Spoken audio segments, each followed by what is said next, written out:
Where it's more than music, it's culture. Right, welcome back to the show 93.3 Kessben Matches Kessben TV Plus also. We are streaming live on Facebook on Kessben FM.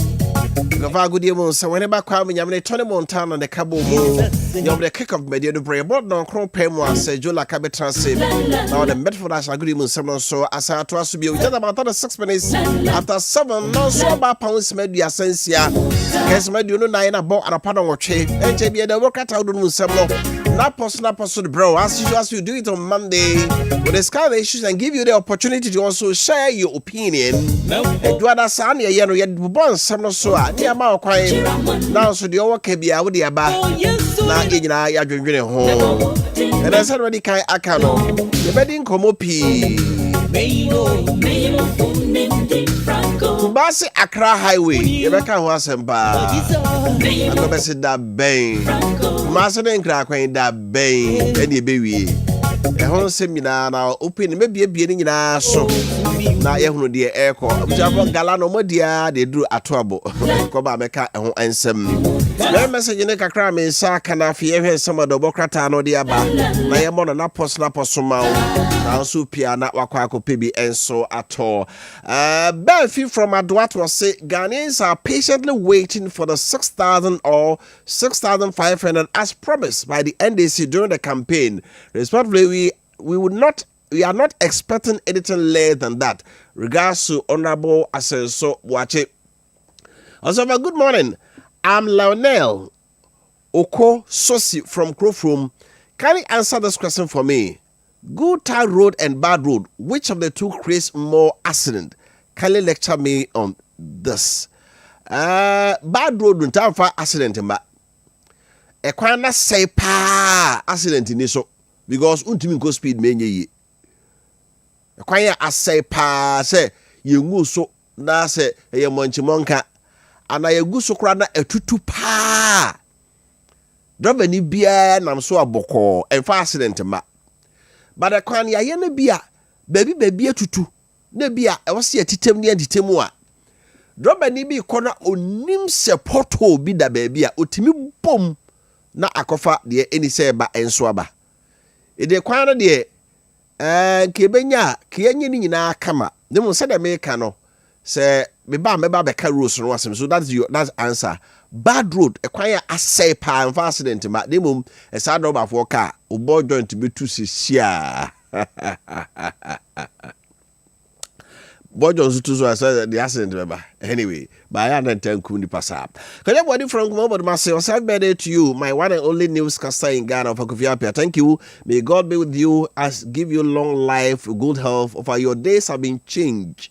You take my day and also take your day. I'm Kojo and you are Kofi. Today is your birthday and Friday is my birthday. Okay, that's very good. So birthdays in the mode but mon fan on to one discussing some more here Ghana no envy. Good morning, Kofi. We need to put all the manifestos of the various political parties and sieve them for a common consensus and prioritize them as state policy for development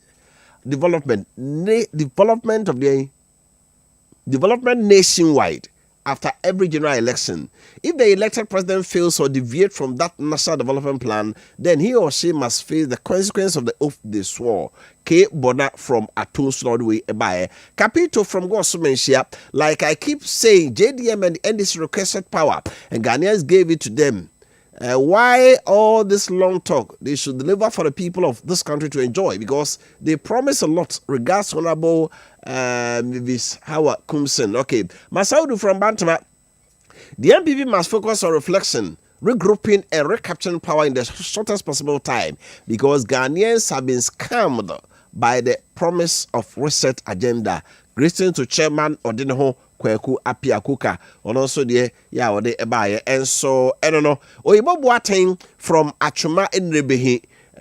He says, oh, dear, okay, dear. Masa Infantuas, why? A chine about so. A chine about so, why? My information is in here. Na Emrani Shasi Bedinko, but the Bocrata would Musemno, Naposo, and so our Cabra Sudan Qua KOD. Okay. Akwaba. Birthday man. What's it? Birthday man. We say get to adakem. We ain't now here there. And we find rather come. To adakem any. Me hoye. Great. And open and ka bibi ye but okay. Okay. Okay. Ede nyame ase. Bonsam pekro obo. Aye. Emfa. Emfa. No weapon fashion against me shall prosper. Yes, that is it. Right. Yaba. Yaba trase. Yaba no so de na. Yaba so de na. You want some aye ka. Aha, ti see I feel the MPs na ni abre. Aye. E wo Kumasi Accra highway. Yes, also many break. Also many break because said the claim like omo faso bi no. No mani abre. And come faso on come any. I'm just say omo faso bi no. Omo who the state of the road. Of course. Some faso who the state of the road. That me call me catch say but the area na say mesako so ba catch na say mesako enchibia mesako na areho say on my team na ye measured what the major road in fact say the major road that link the two greatest city and as in fact say metropolis said the beka no and na aye say ya you can imagine say other roads na aka no so say ne behwe no we no I think say the mampeni kai no o mane nye pepa nko a so oyi other kwan atu baby amana 3 lanes in 3 lanes out no wo monye within the next 3 years said the workers a big push na ba be ho adwuma no they should do that. No but Ross minister say the road net that was say kwan na say aye dualize no ye double road no abai be here 1.7 billion dollars in the way but it has not been budgeted for sika bia na why dey be na nti ebehwe ni say ya it is a double road now say udu kono a ba o say Oma award contract from a Josu to Konongo. Aye. The Esenka from a Josu con by now. Young so much second but omonye. Konongo hono ube ura Konongo krum na has no in TV so no. Ube ura Konongo krum na omoye bypass. No cross omoye ni say ne hu hwebi o. So omoye ni say no mu twato hono. Ase ade no nhyeda nko the way a e wo say ekono. So I think say enti someone majesty can't enti yenwu enti any 1.7 billion the we there why do we go and start a new one set 3 lane here 3 lane here that's the issue because e be say abai so but the 1 year air complete way we na me wia my expressway no aka ho so but when you see any 1.7 billion they complete by be another one that is the issue. That's the issue with Ghana. The problem is your man no That's the issue with Ghana. Yeah, how can say pa as Ghanaians? I don't know. Right. Yeah, some of the Bokata no Canada no pay by the kind of open up phones. Or say by your phone be our pay. They tria na kakaka. Ni was scientific was so not anymore. The womb and penis report a war party or tete. Sarasna sketch world media city or since century juma na person ya bra. Na omo entity na fe Grace Gift Ever Hospital almost ya dia bi abedu hobia no. Obehwe no to some other roba. And then some of the Bokata no Daily Graphic or Ghanaian Times, Crusading Guide, the Chronicle, the Daily Satellite, the New Crusading Guide, the Publisher, the Informer, the New Trust, the Inside, cause Pratt Inside. And I saw right, okay, yes I say. Yes I say as usual Enfa Daily Graphic, Enfa Enshase, Enfa Ma Yana Hwefo ene one more omutie. My mom watching answer. My nika nchom na me mom watching say ene Nyankopon ya aduma ode odum adum ya yetiase na yenshase with Daily Graphic. Daily Graphic enim ni actual 2025 Wasi Stars today.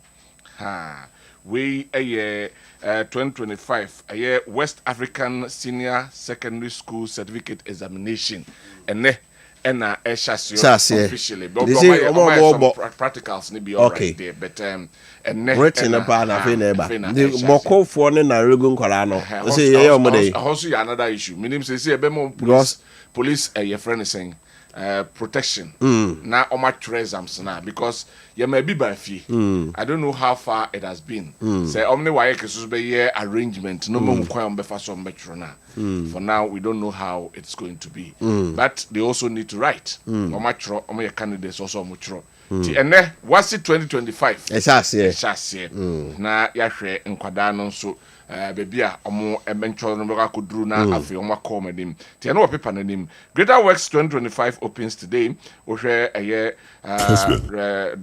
friends Bishop Mensa Otable ano ewo afi me ento aso Agric future at risk. Best farmer sounds alarm. Agric's future at risk. Best farmer sounds alarm. Some are all Kenya they say Ghana. Utum fansu bi anyekua. I say Galamsey na say ni. Asase ni nyina nso eko. Eti ebe kakra no. Wa hwe antus ne meku nyina akra no. Ebe kra. Na say ekra. Yakra. Yakra meku. Yakra. Sa. Yakra. Intos yakra. Na say no ahwe bekra ni nyina sa na bi o. Ebekra. Yebekra bia ebekra ni nyina. Ye nye ba kokora wo ha. Because Galamsey dey there say ehu ekro no. Issue na omampani di na ni to so se odi ebe ya Greek no. E no ma sha se di free so ba. Black voter no.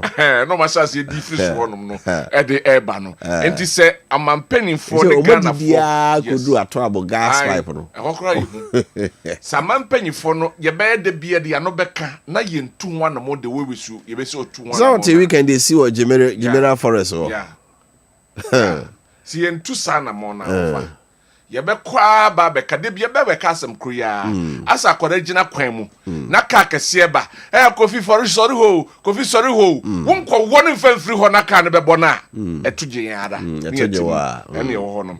Ti eno e wo ha nti we aye best farmer na worker. Say ne ye kuayo no ne daache no in fact enyina yie kura ye de ka kase Ghana hanum kuayo no yade a na South Africa ha kura se timi ye kua ne yie pa kenye buru ni yonko ne yen enso ya toto na se no e wo hanum sei afei GPHA reverse staff promotion decision follows okay eno e wo hanum sei e wo krata nim Kevin Taylor there no and so esan wa say a lawsuit no yasem kuma kra Kevin Taylor faces 2.95 million donation judgment debt no lawyer esan kuma ono ne there o de ne court so go ne mu ase defamation and no win here since then no say Kevin Taylor ma Ghana 2020 oba no de sano na Kevin Taylor ye post bi o say akan sika 20 de kodi gobe it is oh baba jabra na 20 na ba beta why crowd our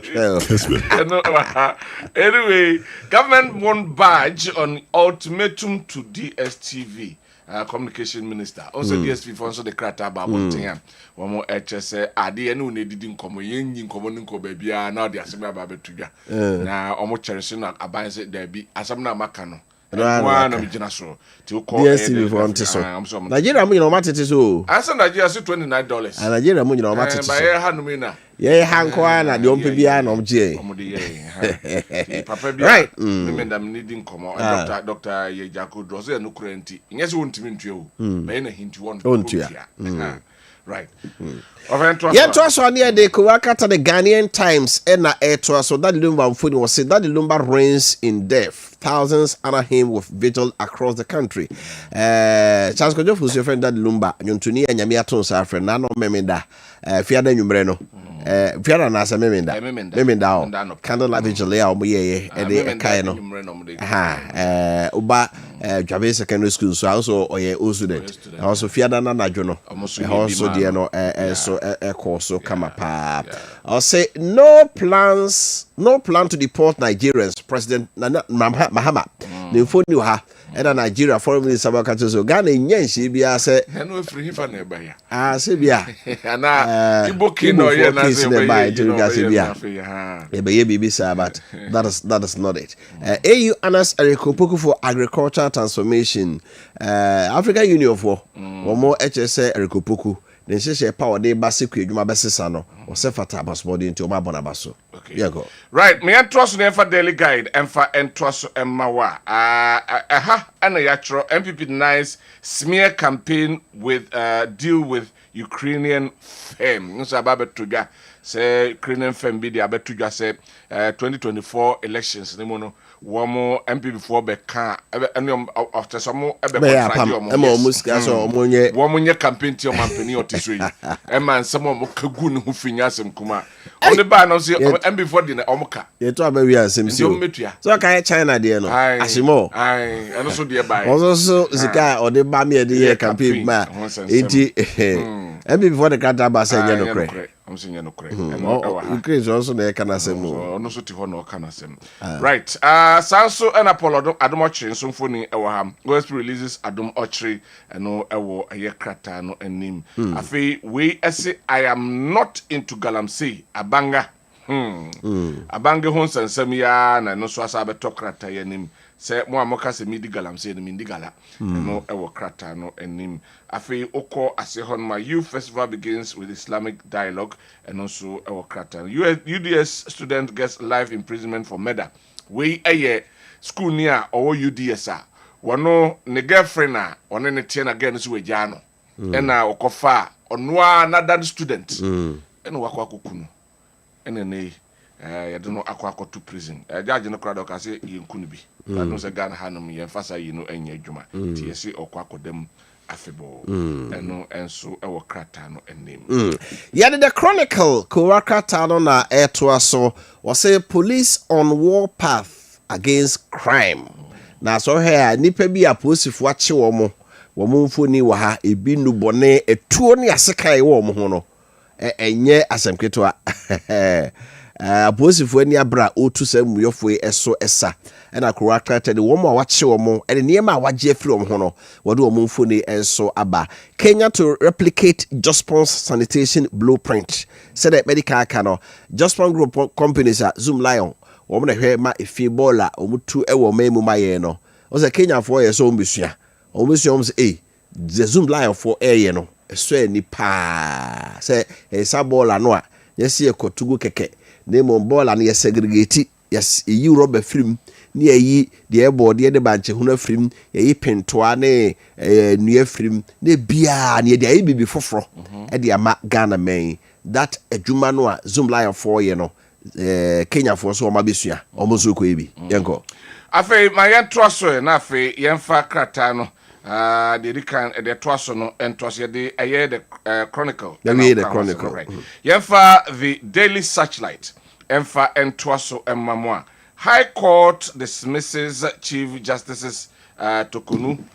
Chief Justice Tokonu application and oko the Daily Searchlight and no aba amayaka ho ensem epeng at Academic City Prudential Life Champion case sustainability with recycled plastic decks for basic schools. Okay, and also a krata no and so enim pro banking sector cleanup exercise group we ekobi and a day abeto ho say banking up setup banking sector cleanup na e bae no and paying for entrance no mo san hwehwemu yie eno ho ensem enso ewo ha we say Daddy Lumbes National Candlelight Vigil attract thousands eno yedikan aka ho ensem enso ewa ha afi stop slaughter on Kumasi Accra Highway MPs demand stop slaughter on Kumasi Accra Highway MP demand eno enso ewa ha ana afi High Court's position on judicial review application by Chief Justice a dangerous untenable position or evidence of coming dark clouds. Okay, that's a question mark. And also our Kratano. Yeah, the Kawakata, the new crusading guide, and so your new crusading guide front page, and so Joseph Oponsia, Jospon Group, Penny Odano, Zoom Lion, or the Kenya Penny said kind of so more countries chasing Zoom Lion for waste management. Kenya for the and also Ewaha. It's Ankoma and Kevin Taylor for Niwaha. It's Ankoma chases Kevin Taylor about 2.93 million judgment debt. Galamsey Kings shames pack sacred cleansing. Tax attack BCM workshop at Spinters. Traditional priests invoke cases against demolition of Magdan warehouse. Wulomo, your war and cry. Babudia. Was it one more Makobu Magdan, the warehouse of Spinters? No. Nay. A friend and a Mabusunia said they go so. So, Kobu Magdan warehouse. No. Sometimes, yeah, no, ya na ehu Yeah. so here property ne pa ye bu agu no a dwire gu sempo yentimi mfanye bibi mpo a ene ya na medwe ho se yentimi mfanye bibi anyway implementing automated road tolls in Ghana. Lessons from Dubai's Salik system. I want to say now no road business. I say the road tolls remember. The new kwabrane na ekota ticket bio. He. Eno na aka wasam se yenko go suya se Dubai for the omoye no. Na yepani fo go suya nti omba be ye. The kwabroche ko yo be bi wa ha. Two killed as police crack robbery gang and say the car ho as supposed for sa umutu awuye for so yenko. Right, me etraso na fe yemfa eye paper etraso no emfa eni ho emfa emama enei ye hwe na yabomoden ahwe paper ne din ede the Ghanaian publisher eho ena ya Trozim Lion Kenya Seal waste deal eno ha sanso na fake forex rate hurting traders minority leader to government to we afenyo say no say the city has appreciated city na peke ba bochi na $1 no and they say 50 nyina no but see no say problem they say e was so ye dwedini na okokra ne ma de a owura banka e was say otimi nya bi yenyi dollar ne ma o say you and once was be amikuta 1 million Ghana cedis me transfer ko Japan no maji cedis no ne aka say bo a obenya say transfer charges you say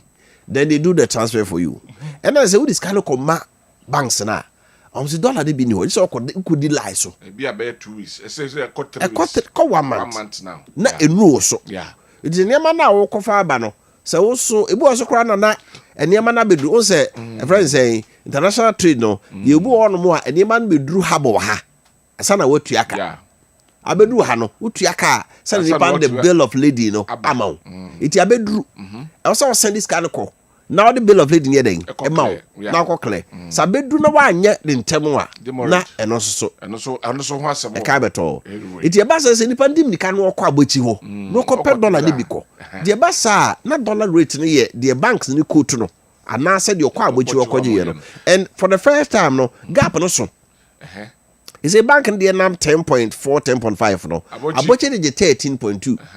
2 cedis mua. And I so much cedis na that's. Back and ya nanka gap no be a 1 cedi be a half. But it's a gap no so. It's no the Bank of Ghana for say omunya hu bibi. At least say me man be $1 no. Na me transfer nko ade you should be able to have it and do it for me. No, abochi ne de na kura no. Mo say illegal. So mo ka say illegal. Ti omo ntimi streamline. There be so ma try say kanena na black market no. And yes, wa person wo say skebia no register na be forest bureau. Amount for is a be but still most ye de yemi e betra alaba ni atra yo da.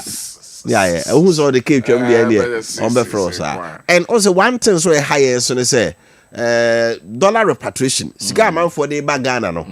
I was saying ke bank. So na sana that is a bank and that is ka won so a ope bi akra de man wenya. But dollar na man for the ba no enko bank. E ko abuchi o adentia. Sika o tese sie obi so o mane o dollars a. Obaka ko sa no he. Abuchi o na me. Adentia. Ase honeso. Exactly. Honeso. So it will be a brand $1.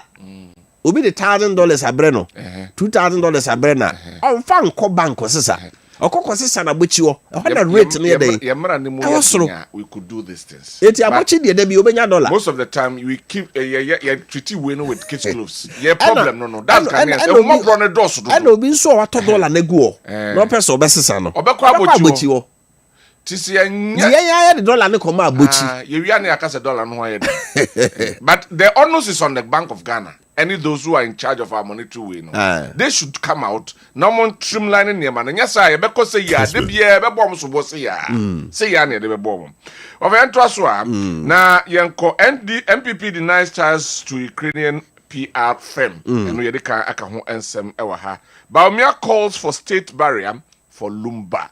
Alhaji Mahmoud Baumia ne phone da ho se yanye bibia ama Charles Kojofo so a ma muni nyina se de ye man panyifo ene omo a wo ma ye bia bo man no yenye saa bi emfa emano state barrier right emfa emano yeva the informer Kowakata na eto aso no so just for the ngo soro agent hasa towards sustainable waste management Kenya Zanzibar understudy Zoom Lion Zanzibar and Kenya omuyunya ya Canada OSP's probe into GACL SML contract petition calls for suspension of MD okay say na na che Paul Adomoche no ansa na ya wada no ye beche no anopa no ye good morning Ghana special edition and o kire mu say contract ntia OSP so ofre no enye wo no as board chairman ye nemum eye managing director and say it OSP fa no call ye no kire o mama bill kire ko hwemu kra mo say contract na mpa managing director na say but say contract no cry dey wetwam so the question is Paul Adomoche no call no and the managing director of Ghana Airport Company, on also any pabakwa, and this is for I so wild pa. Say, also, na do abasu need to me the man. The almost a DNT pa, na baby will qua, or that's true. Come up, pump appointees, almost all of them. But Ghana Airport Company needing the idea or two. By some boom. Who has been so no, you're just so be problem, mammy. Also, they are better. Or say some of Busano, say I bay or say there be. On caso probuno baby opeso probuno and no dey fan no exactly a pound of flesh but watch a video was who OSP we are catching up with him last year you see the is why actually you go attacks on journalists CDD recommends severe punishment for perpetrators Center for Democratic Development for say omo to say central force no ya na so twe dem omusa ye mo masetwe mu odu obi a unse se twe ni o say so international media na say asoja for kra ekoko na we yesentwe ni a on protect you they protect you yeah anko ana obi senka yenye media court I must say yes separate media court na ebetime ba media court. How many cases? I want the pros and cons. How many cases in a judge in the year? You know, this year, you know, media attacks him. I come back there are some media statements. Okay, let's say obey defamation. You know, okay, that will be in writer. Ali Jara decries state neglect. Okay, Ali Jara. Now, so a goalkeeper. I don't know. Spinal problem. Be maybe a tremor. We are. Oh, Ghana no. Train ma okowia afi na de be celebrate mo fa moame alijara eno no yentoaso pray achew ache anyway yemfa the Herald emfa entoaso Herald says Sam Okujeto daughter law firm others sued for inheritance fraud half brother alleged forgery fake signature in property grab. Say well no some no. Yes, right. No more contest will court. And I will say yes. Inti some Okujeto ne ba ne law firm ne omo eka ho na ne nua amfa say se ne papa ba o se ne maame ba o wo mo enso akọ ade na court no e wo hanom se Mahama convenes Africa Summit in Accra tomorrow. I just yam ya admo china Africa Summit no e ba so e won crying no e ho so means Africa Summit dey no ye omba omeka Africa omba dey no omeka Africa Kokobo Kwame Nkrumah speech o deliver e Ethiopia Addis Ababa more than 50 years ago about 60 years ago already Neko tie sama Kwame Nkrumah kan ya that time pra bi man panifo nyina bo mo nsema no nsema Kwame Nkrumah kan ye se de aduro no e wo se union no ye ya kabom di yehudwa na yenya ye currency na afi neocolonialism abofo no kọ na so gina nkwantia no yetimi sia no and they clap for him up to now yentimi nye itimo bana se summit mbehia de mo be kana na bi man panifo mo kawia mo wie na ma sore ko no action ya sa bo ho ka All right, me and so confusion surround fatal shooting at MPP chairman Stechiman residence. We last week in and a buyer say no chairman no a day a year way babon say police for reading fear. Mu ready ni fear na oni ho na in the scaffold no and an inuya bema wo mo eboni tu ekun police ababon say mo ko ni fear bia ti confusion na ɛno nso ɛwɔ hɔ no ɛho ensem ɛno no afei Zoom Lions waste management model attracts Kenyan interest ɛno nso yaka Zoom Lions bɛɛ bosumi ni ɔmadi ɔmomre paa ɛno ɛwɔ ha Adom Ochre returns to OSP today over controversial airport revenue contract. Okay, ti Adom Ochre hane besan akọ.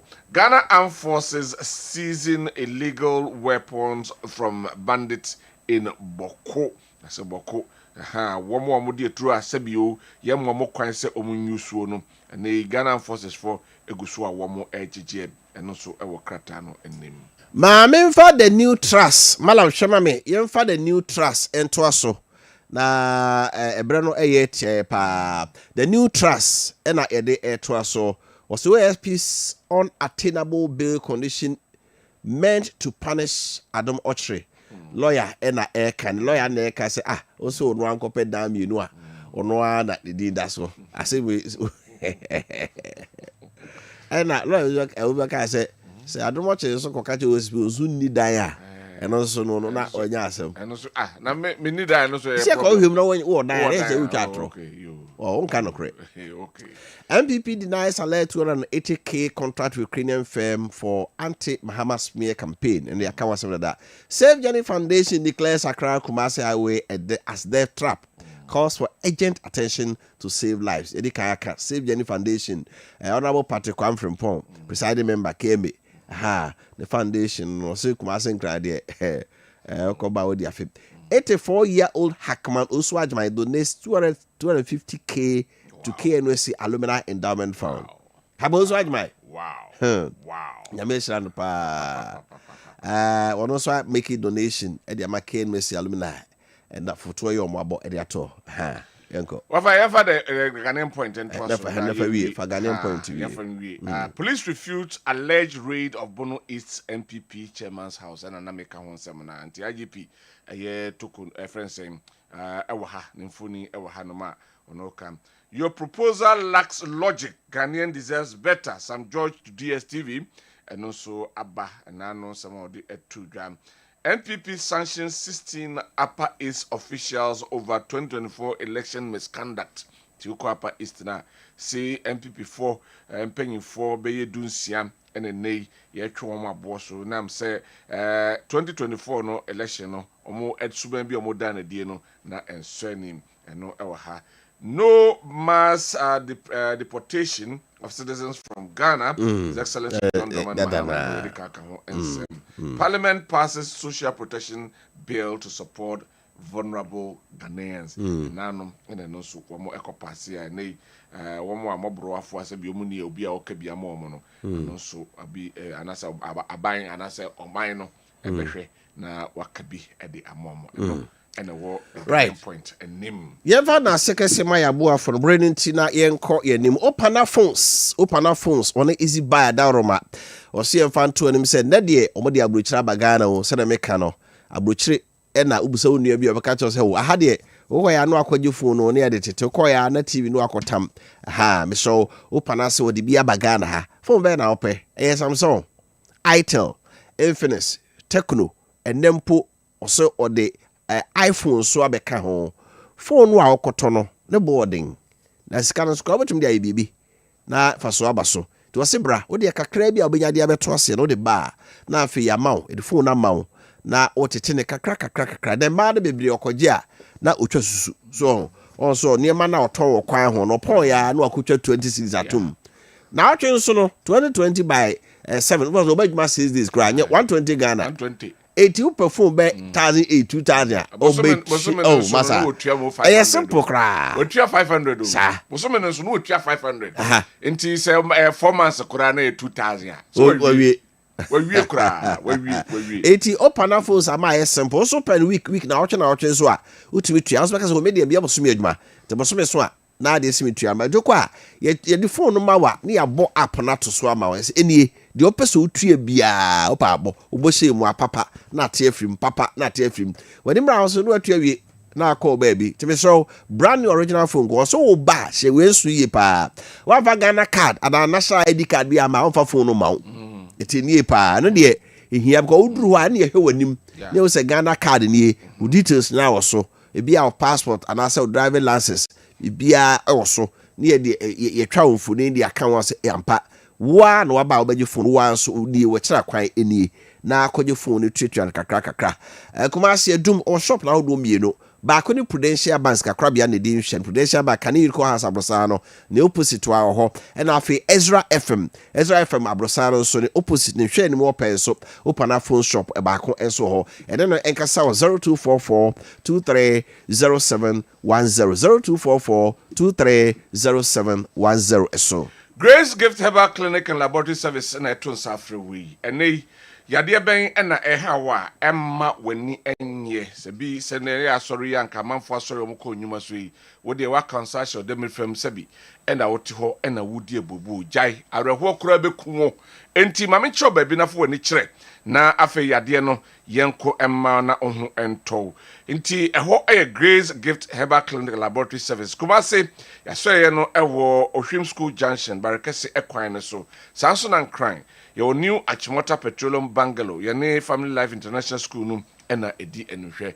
Ti yade say yes stroke mubuye, diabetes ichi yade, hypertension, a ye mujamroso, hepatitis A, B, C, D, and E, typhoid fever, and asa malaria, ebunu, and a worm. Osa eye kunkro, a ho a how nyina, mubia or the fabra. Sebi wo ba fibroid achi uyefun aboso. Emma baby kura ma sebi akwada mbeto emma unyinsɛn sanso na honam ani nsansan yade ena aba ho we be ma sebi o prostrate no kokura ma na betum na ya na ye kese wa utu honom a ahoto eni honom we be ma nso uhu mema yo no eyi sebi o be ma de ka sebi o wopumetu a na atum say yes when we gira ho gira nchen na nso be mai ubie ne so a ketekete bi safia bi ketua bi ena woto etem ewo honum brane mwa na afi woso watimi agina branem weba enso woso saa sebi o wahemfi honum no enkoyi oba de enko wahemfi ho ena sebi di wo hemma kama nanso wahemfi honum tantantan tototo bibi na my bi enam honum a emma no enkoyi brane ente homa wa yebesisi honum kama na yede amount sanso ena weba ma weba wope awo eho ayedin ede amount bra ebetimi aboa ma wanya bi wa bema waye mre bema de nka pometo watu 10 na na ekoi na so sabi wutu no ne komu abu ha wopuma kura na sabi o esensen ho bibia enkoyi emam sanso enenam yade ena edokro wa bra ni nyina Grace Gift ebekom ede amount yana mesene ni 0246 518003 0246 518003 ana 0244 126123 0244 126123 ye adwuma de biara da fi dwada ekosi kosiada anopa no so kopense no num ebebo Niwa Scientific Herbal Hospital Dr. Nimo the womb and penis repairer the bia meka se emana ne amemma no omopa wo na omtie omdo mane kire Niwa Scientific Hospital no womo edi adanse se okoye no yakopon no momanim enwu ase omanya man bi so medical specialist scientist a awopa na opedi a bia how no obia no obehunu na watu ase ntema mawo na nso anya ba no bi bema no bia na hu nsu na gene ho nkwamo no sa oduru ha obehwe oba so nsebo no esiso obi onso na ovarian fibrosis akwa ne da oyemu bra na mfidie no de odoto so a problem e ma wo no ba bia hu ni nyina ntem efiri o da bia mekasa o kidney e yo sabo o liver obrebo no wakoma no 3 organs so ibomode aba ho ba yi na ho antoche man kofa how amrewo moje mosia de diabetes ntisi wa na how typhoid fever hypertension ya de bia da so a wo de kira enkro no ana obi a onyare kora no ko medical check up ko ne fanto fidie ne so ni adanse so how bia ni how bi won so mo si anontem e de amao kuma asebo ni Niwa Scientific Hospital wa tonso Monaco Junction ne adanse rubber din hwe ne mo enkran so ma 7 Janet corner akiri ope woni kire Tantra Hill no mbia yi nyina wo ye dwuma free dwada kopem memenda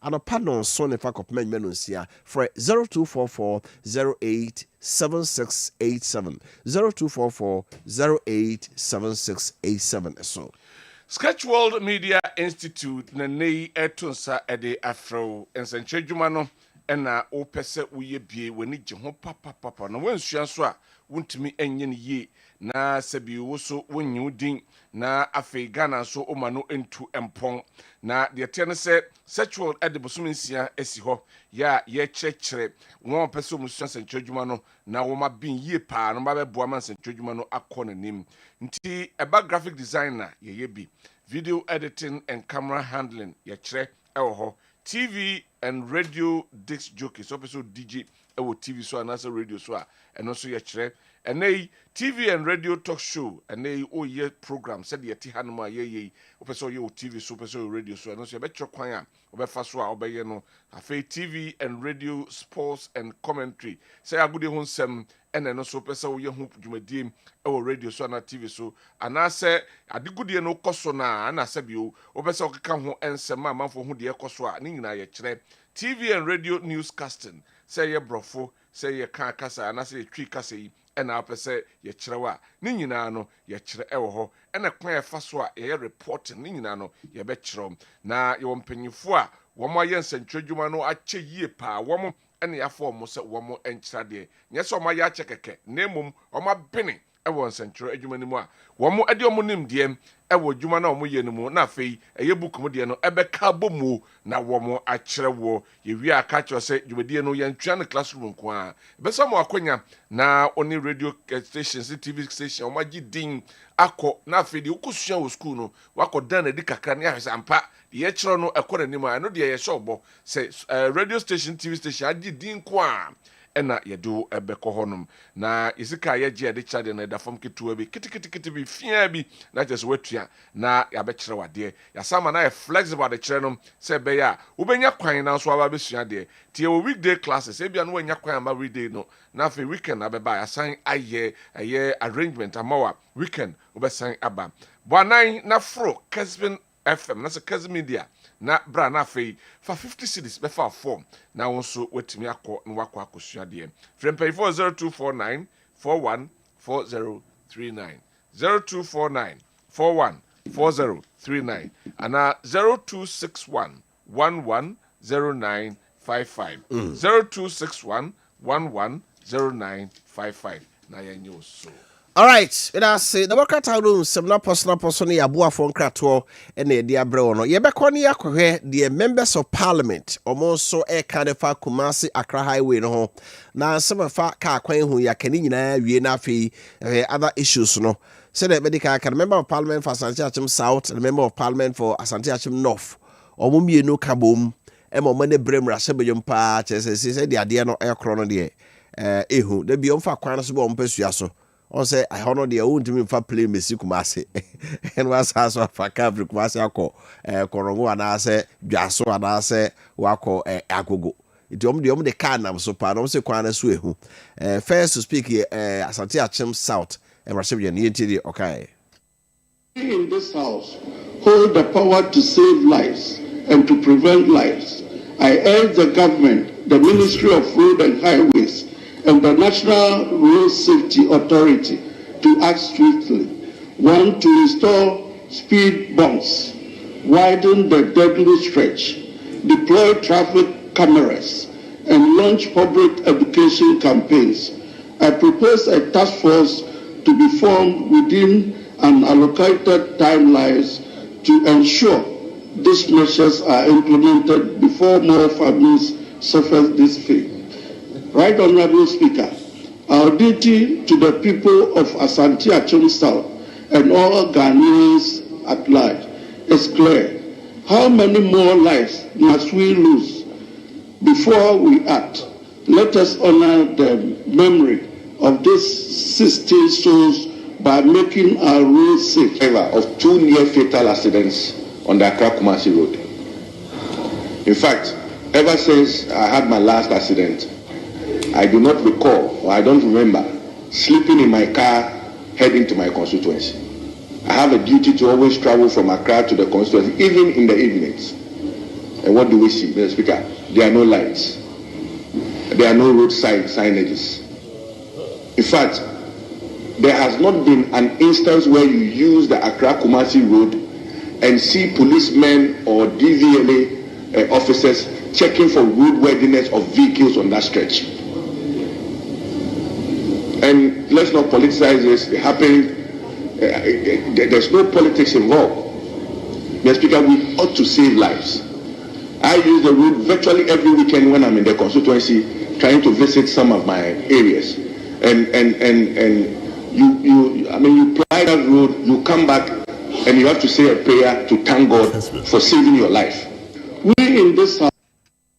Right, we mrasabaja for mienu Asante Achim South and Mrasante Achim North. Omo mienu e de kasa so hwen kwanhye esie ya.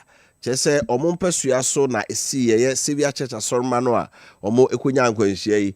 Omo mpasua so de sie ya omo kasa wotire ho se asem no de ehu na wo se yesechire no ye kan yi pa se Kumasi Accra highway kwan no so koba eso bepo mpaye de nyankrompa ase se odo akwaba asundwe mu fi se bibia betimi asi bibia betimi ato kwan no so ama wa hwe yi a na anko e papa to umza se da ben Asante Achim no mrashe bje ngwa so nyanko ahia ba akọ so ti ever since then no on fa asa kwan so bra wadada on se penifon bebre no driver ne driver na de ninam a ono wada ha na obetina ni na chese bia baby okoro so since onya accident okwan no so no won naida enka say driver mfa no nkoda de bia the need to ho en wo hwese de AC ekoso efa da ben en asa de ebehwe na ye ho adwuma and I said the yedi ho enkobai very very important for us to talk about say mete say Rosemary Sabeka say ye hia $1.7 billion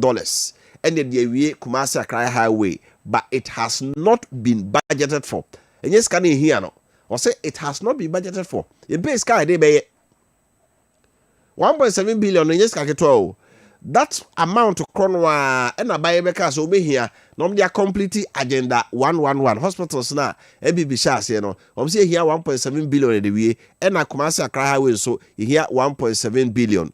Say at the BB or see a comparable crowd by year. We should make it as a national priority. Go for that loan on 1.7 billion and complete Kumasi Accra highway. So what was Accra? Ghana buy yen compare 1.7 billion no. Na yeme Kumasi Accra highway. And this year my idea be or me idea pa atoabo gas plant aye ken. And this year be so mkoje bosia $1 billion. And be ye. It say report I nya kire say atoabo gas processing plant ye we no ya tika. It is a atoabo gas plant ye koba bo say $1 billion be ye na ya tika there. Kumasi Accra highway e bet matika ne tem kra cha atoabo. I'm telling you, if you are serious. We need to dualize the road now, not tomorrow. It is how I am budgeted for no. You better say Roseminster governs come ya buja. Say baby at the end of your budget, beginning of the year. And you may media review. Just in the media, but so what TM minister and Mampenia. What I said, Mampeni back, Kumasi, thank you, Tono. Was here by the 2 years, Ebe Kumasi Accra Express Highway, and ya highway, a quite for fry, ebe ya, and no, 3 lanes going, 3 lanes coming. And I know minister governs come here with a share central for no government accountability. Busano was here be I find ye be the over feasibility studies. Now fi ya costing asanya pe contractors on be ye be kwan foforo fi Kumasi Accra aye 3 lanes 3 lanes ba baby e de be fa ene nkrofo adan ne ade e be dwira go no ye nwes feasibility studies ye mpe ho sika kra no ya hwe ya na 4 years MP NDC to abamam na ya kwawie the extra by na say mo de we na da ho na ye ne duwa no ya sate ye ba e say wie ofankotu nsawo mu a eho ebeti ultim de be 10 minutes a drive from ofankotu nsawo why because ye biem ama say de omusi ye no trotro for na taxis no wo omu double lane and na wo free enkran enso ba no mo nso mo wo double lane fast track for no mo de e dey do a wo trotro ultimi ma ina lane eti wo free enkran no so two free so na wo ba eno anso wo ba trotro bia ne taxi bia nyina wadim and you can travel on that road with just 10 minutes. Sa na de ye keye free joso akosi konongo nanka ya bypass konongo kuro no. And also kebeye. You go car no kofa konongo kuro no bi asi ho. enti Tell my wutu kokode na Sa. fetch this. you know kwa akra na duru nkokode ne ya hwe usi so atum say yes o kozisi anu akwawie no wasa be si dada na mu so gwanhia ansi a gampisi so obi enkoka ho ase but omo de omo nam kwan no so omo se de sitie eye se be bi odu out say ehu papa ena ya maintain. That's the issue. The hard dream back no. So here 80 SMPP abai bai na. Me hunu major maintenance via omo ye Kumasi Accra highway. Omo focusing na ye baby a ye dualize no. Say fankon sawam ene we konongo bypass yi. It no mo ye bypass no nti e kwan dada no pe o se maintain kwan no. Se be ya wonam so abun se ye nye duwa no kra ye no. They didn't maintain it. And no so ye dey e da ho. Enti yesre minister ne mpanifo aka e ba mo de say sabeka the member of parliament ne abusa no say he say the abanso o de ba no wo mo mra sebadwafo wo mo gye ne say o mu no say o se yekoye new express highway ne eja we to ana yenwie we asane akoye me problem ne say minister kire say ekwan bia ye de be ma contract efi next year ekro no within 2 years also we o say big push agenda no se ma ka kwan a se ye be 20 km dey omo hwe kwan se within 1 year be wie but the emu wakakra no o say dey 2 years eti contractor be in the 2 years e be ye Kumasi Accra highway a distance of 250 kilometers a started say ye do wa ye ba ko aka ho from the year 2007 2008 na kofo abreso ye no ebepem de no yentimi nye another lane ka dada ehu emienye dual carriage no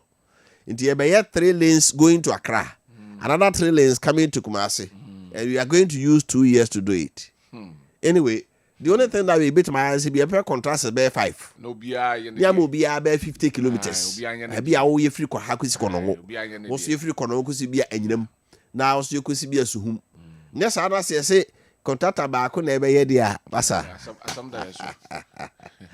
yaba mo de saka the members of parliament omo raise the issue o mrasha odwemu a ye no be de eho enkomo na ye tie de omo nso ewo ka enso de efa eno enso ehom ba ye free no so na ye nko ato abose na America no ato abo the CEO of gas processing plant say galafo no ya je ho afa ama se is grofo no musu ba bia o no to ska one wo jina hono ka so to ska so it's to ska ntinya de obeka no wotie na sada me ka hosa adam ko hwe tokuro mu wura mu pa o mu ko to ska na tese bibia mfa no ko wuo kuro mfa so be wu enti baby o so di ko be ngu aminyade enti wuo pa de o so be wu enti say ya to abo say ye voter o say ye white o say ye prao say ye ankobro emfa no ho because ne dia nso betuo the issue baby adru no aye critical ache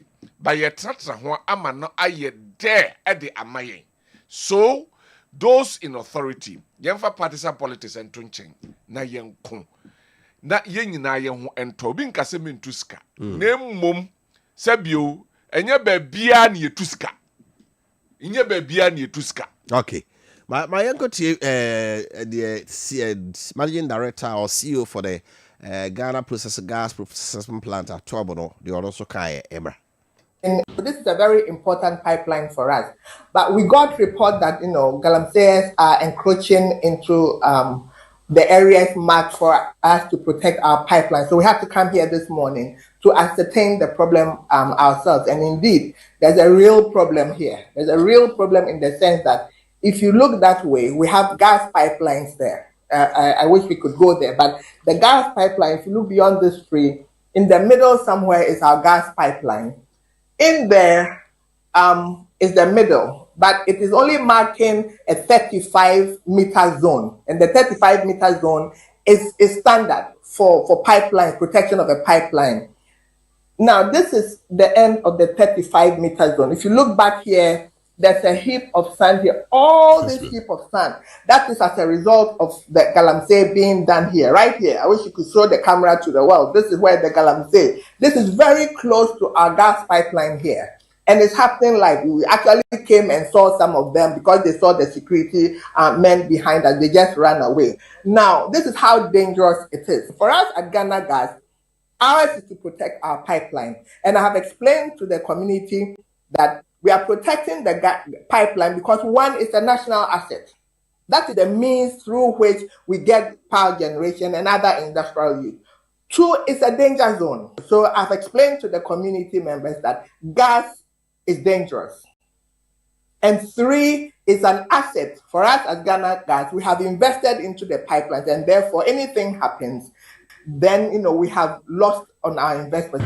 So this is a very the CEO of Ghana Gas company ono na o chechi mu se isi buffer zone asase a yetwa de ato ho bonkum ni nifa se emo ye gas pipeline ho ban no amanfo atiasi mu a se sei wo mo edi galano dika over the weekend so te se Jimera Forest asojafo no kɔ hɔ a na krofo bi a mo so ye abetofo aba se o mo na security regional security liaison officer de nam ama o makotu o mo kopomatu o masojafo na boba kokura atu ama wopra baby eduru no I say you know your honey yesterday. Yes, you know your honey yesterday. Ma. And I yesterday. I didn't know be any abria walk on. Not sebio obicro at the crona nipa biso walk on no biso na machire no kutia. Glaringly, nyase bia watete walk kutia. Emreni Ghana ha. Emreni ha. We are awesome. The bon what they say Sabeka the minister friends Mrashabu ye new General Masante Achim North and South to move back home. Now it was a brandy be a friend of Collins Boatin or say Micronet. Now or yet Galamsey a friend say road safety advocacy say a quiet no ye kwane.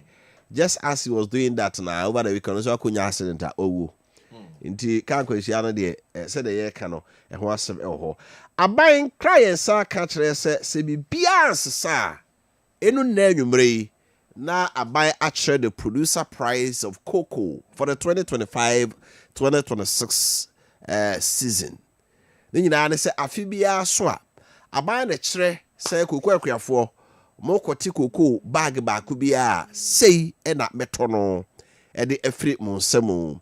Now over the years, afibu ana batum, afibu aban so, afiwe de nyadi ametumu, ebo no enyina se de gina na. Na last year, yebeto aba no, but yeah, one of the major campaign messages. In fact, both on radio and on TV, on Kessben TV, Election Avenue, Honorable Eric Opoku, say a Greek minister obaha. Yeah, analysis be breached after the CEO of Cocoa Board Eddie Kabaha. Abeka senti a cocoa bono yentimi ntum bebre no ono no eba ha beka se cocoa no so mo sese de wiase adwama so bo na koduro no a ka wo sa ban amma cocoa akuafo kora no enye empim ensia na se empim sia hanum 6,000 to 6,500 ebo wo sen ka ban to no e ba ba be kire mu se de wo mo so kire mu no cocoa bo no nye simple sa je se oh yeah, what kind of ABC boom? I buy to cocoa or mass sprain or we. Now, my penny mama say, or see a cocoa for 70% of world market prices. You could talk cocoa in your mansoa. Sky Benyano, you chimu or ha, and what will pay by a your son dear. Or see a demand cocoa for. Tinan say, or say, Quiafobo, say a Quiafo best. My penny mama say, Ghana cocoa for or more best repa. Be say, cocoa no, a buono, because ye atisha and ne. Can I yet send ya wadam ho baby? And if I don't cry, as I can say, be a ne. You be bought cocoa buono, a buy betono, a fino. What is your expectation from 3,001 to where? To 4,000, and 5,000, and 6,000, and 6,005. I saw some best in the Oh, that's serious.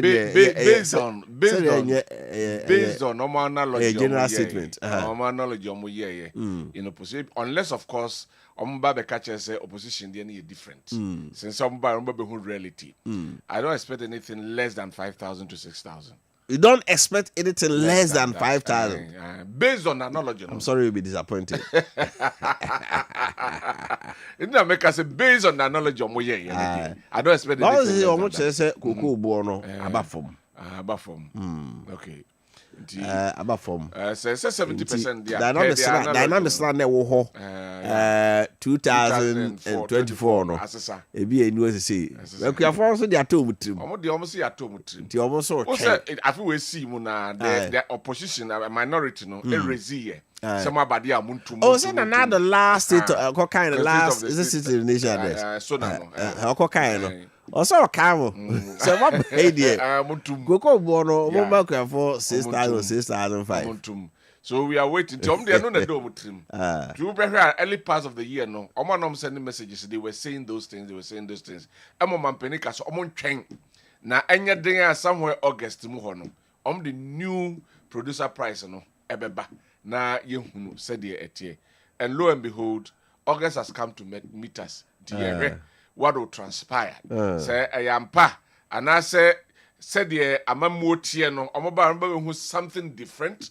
so ombeba be catch Ghana for na ma hwekwan a ombefa so ombe convince Ghana for say weni nti and they 6,005 and 6,000 na ye keke Canada to be frank ye hwe ntakrem ne ye hwe niema ekone said the niema atoto na ebia ntimi mamosa na emom ebia ebekosei ana ebegina hwa ana e mamo 6,500 no said the promise mo no dia na efo ye hunu nti obe betwen ama on the statement na babonting then we know how we will go about it but also expectation here me say also me the caveat to based on our knowledge now no we expect anything less than 5,000 Ghana cedis la right ye ko dwa so aba dia betro so for so wa filling station bi akoto fuel say petrol diesel na oje sisika uyiye no nya ho fuel na ebu ma wo ana so koto fuel na kire no ka no asase engine no ye dede hawo a na che se wadwen ese bia fuel no pump no omde pump ma wo majo so no ana se petrol no omde bibia frem se NPF for se wo sa hawo bia National Petroleum Authority for ho so mbeboa wo de obeya ansa obefa omoto free number yi na wo sa ha no afro wo mo watch filling station kra okoye a yabuwo ade anton petrol diesel papa ma wo no omana ma 0302 550 380 0302 550 380 eto free tria ofra untria he ana wo de sim pam bra MPF office o office on cry jolo e NY highway kwana so ana region bia asasante region bia otie no ubusa MP regional officer ko ne fa wo ha ko da wo mo na omo hwe nka ho asem e ma nemum se wakonya problem bi sa filling station bia over 48 hours na no so the report mbeko na NPF akọ hwuma ma NPA where customer care miss excellence. Okay. Me fan to just say ene adwumako bi epe eye womo abene ewo eye nsa no dwuma titru etire eye ene wo asabio utumi dwitri to obi aba ohun ya say we dey asomasi nsa no ni sabi ne yepe wabene papa obetimi ni nipa kabomu aye adwuma sabio wubu nipa wontutu adwuma ase oye wo niam nyina ne kwanso pepepe na bibia ediso a wambin ewo enei abefu ekwan efa so ebotire nye dwidwi stars no wo honimde na kyese wato adi na ne adwumako bi a aye salon epewo na onni nipa kabomu na mo aye adwuma oso nipa ho kitahudie no ekonenim wokasa eye sabio enye obi abubu amanfo animtie sabio na wobu akutia na debi nipa beka nipa no kura so kokura beka sa so hefa kura beka sa metwen na makoye salon ho na asoma sinti na ne wafre na mei 0240 621413 0240 621413 na ya joso MTF for CM Fanto them say Yellow Thursday and a sort of home mount say obi apeso to data now that you may be our mobile phone so no ya wada and out unya bonus ka home Yellow Thursday ya wada be data be a better with mobile money or MTF for 7 about 25% at the ka home she said that can be out of 1 giga only 250 megabytes or 10 giga would them 2.5 gig now to almost 399 crowd ya bonus on number one wa craft no was that data na kora broso they say so to wi normal data o mesa ma ticket a do akoye sini e wo enkran and I was so more silver best cinema wo Kumasi so a Garden City Kumasi Kropemu so abeko Golden Cinema e wo Kumasi Mall it a double bonus pa no de ma won timi so Yellow Thursday ya wada no omugum now at all data odi a weekend no but ya share so that is a 138 hash star 138 hash ya wada bia na se my MTN app no so na Yellow Thursday the bia also at all data when your bonus bucho MTN everywhere you go. And then Kessben Group and Kessben University too say edwubakuo bi ena nipa bi akabom epesom bu nipa faso na de omo ye nie omo ba nom de abeto anim say ene ye workshop e wa ha mabunu ya omo ni abresom besom course university to Kessben University ni aka cho so ye kokko hia ha na fe ye mammo tete wi a yakopɛ scholarship na ye de amamo Kessben Group and fe Kessben University aba beto yendim timo amoye sande di kan munyai na fe monso a monnam a ye dadam no muntie we ehun se Kessben Group ne Kessben University say wo mo be ma scholarship a o mo be biem am obi ehun se enei ye ma scholarship de etoso se bi ye nkogina obi so ne abebo dewuro se ye ma scholarship ya ye ne adwuma yo ye betimi aye ya de de etoso bio ene se ye nkohia baabi apart from your premises ha Kessben adwuma kuo no mu baabi ene ebehia se ye Kessben adwuma kuo no mu baabi ene ye hia na ye kasa nya no korɛ de etoso ennan ene se wo bi ofri Kessben Group anase Kessben University bi eba o ahyenso de ye edanso se wono no korɛ so ofri Kessben Group anase Kessben University ena eba ena de twotwo ene se nei se ebedi se adwumade ebebo dewura mo biate se de ekoso nie no bia nso ababe nti ma ye nadaw wate sanso na mo amoye sa no munyai na emra enmu ebediem so pemu nkyeremu a yesrew frɛ 0551 666933 0551 666933 na yenkyeremu mu eye Kessben University College Chrono ago so fro so bia we senior high school pe bia amka to adesua so na we university as certificate ye be ma wo no e de be dia dance se enema ekoyi ma o also modia so be Kessben University College Ghana Tertiary Education Commission GTech ajomatum na ya affiliate to Kwame Nkrumah University of Science and Technology certificate ni nyina no eho na efri beba wose course o me the Bachelor of Business Administration o me accounting option human resource management banking and finance wo mo say BSc Information Communication Technology Computer Science and Entrepreneurship BA in Media and Communication Studies BA in Politics and International Relations o me BSc in Logistics Procurement Supply Chain Management BSc Nursing and Midwifery the course no doso bra na what to na onka chi crowd bia we SS no qualification also nya 6 credit passes 3 core subjects 3 elective subjects afi when you 25 years how you mature so to me ba pe admission from the top e wo multi credit savings salons crowd be organ ha bia sanso na Kumasi City campus of Kessben University College bi ho o main campus so contrast Lake Road sanso na ba Kessben Media Kumasi Dumasida House in Cry Kessben Twin Towers Abosen Makwame Kumasi Club benya bi ato from 0501 637383 0501 637383 0264 170475 or so.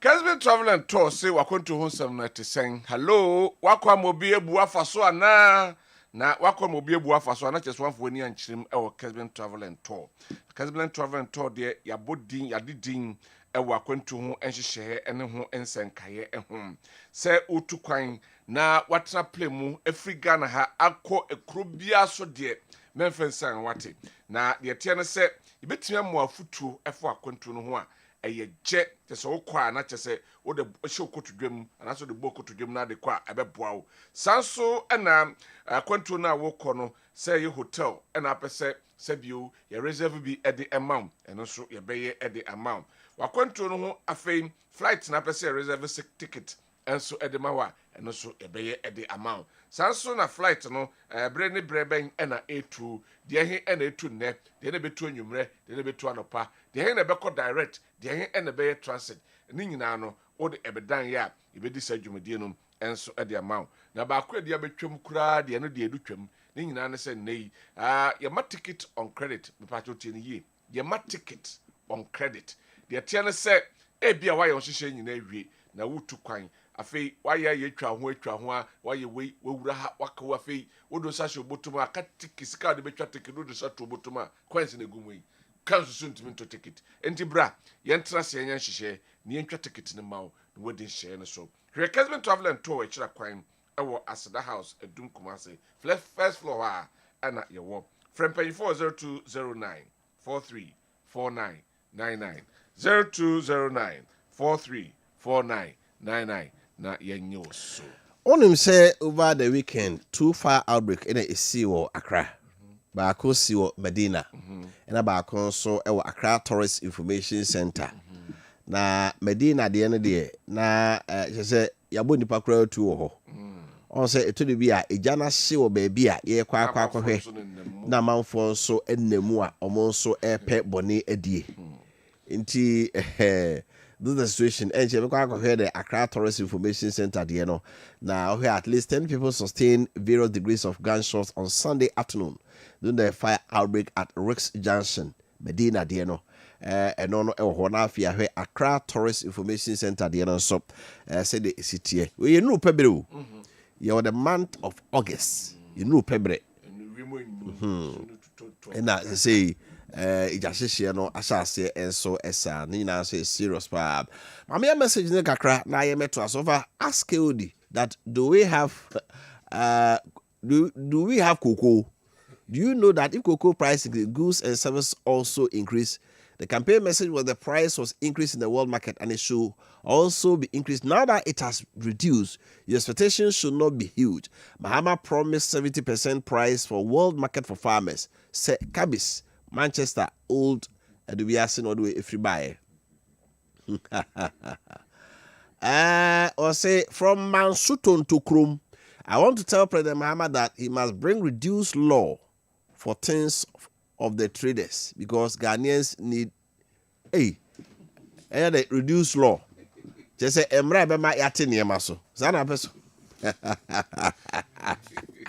Just say tiso. Emra just say tiso.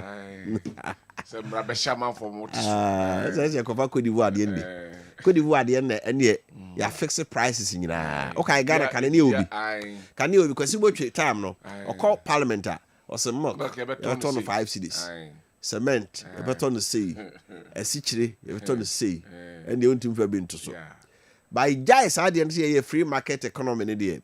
Will be a to make in the day. Or call Ivory Coast and Tessa. Ivory Coast, a master set prices in Nina. It will why I won't say, Mufti, or almost say, if you are tired, you wouldn't say, oh, yeah, we'll be never tired. No, about or say, Merco, did you say? Say, no, easy calm.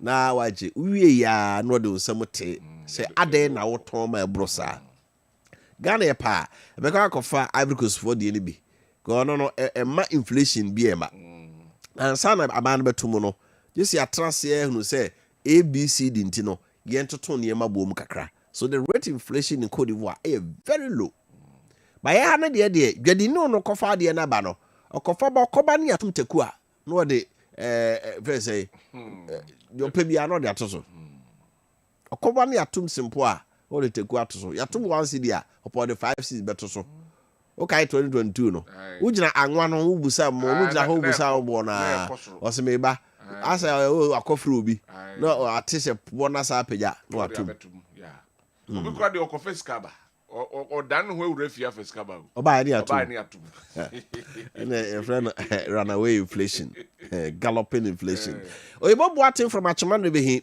MPP media Peter the communication minister should focus on his attention on DSTV but should also deal with telecommunication network because they are cheating Ghanaians big time. Greetings lawyer Justin Kudia from Pong.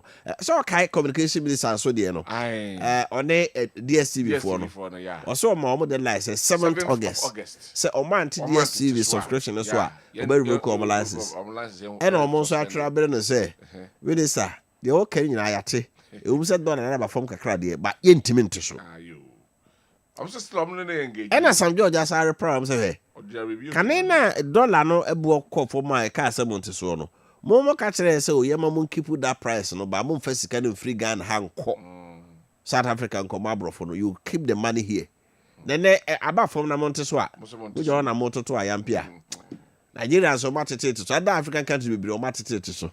Anyway, Danke from your here, I totally agree with QD. I'm not expecting less than 6,000 from this lies NDC JDM government. You don't want any excuses from them. Period. Greetings to Brian, a champion. This one is coming from the 4. We cocoa farmers expect increase of 6,000 to 7,000 Ghana cedis because your mama told us to vote against MPP government. MPP government doesn't like cocoa farmers. It's NDC government liking cocoa farmers. Brofo. Kojo body from Kwabodwa say, hey, birthday now not to blame you. I say I'm Lene from Okosisi from Krofum.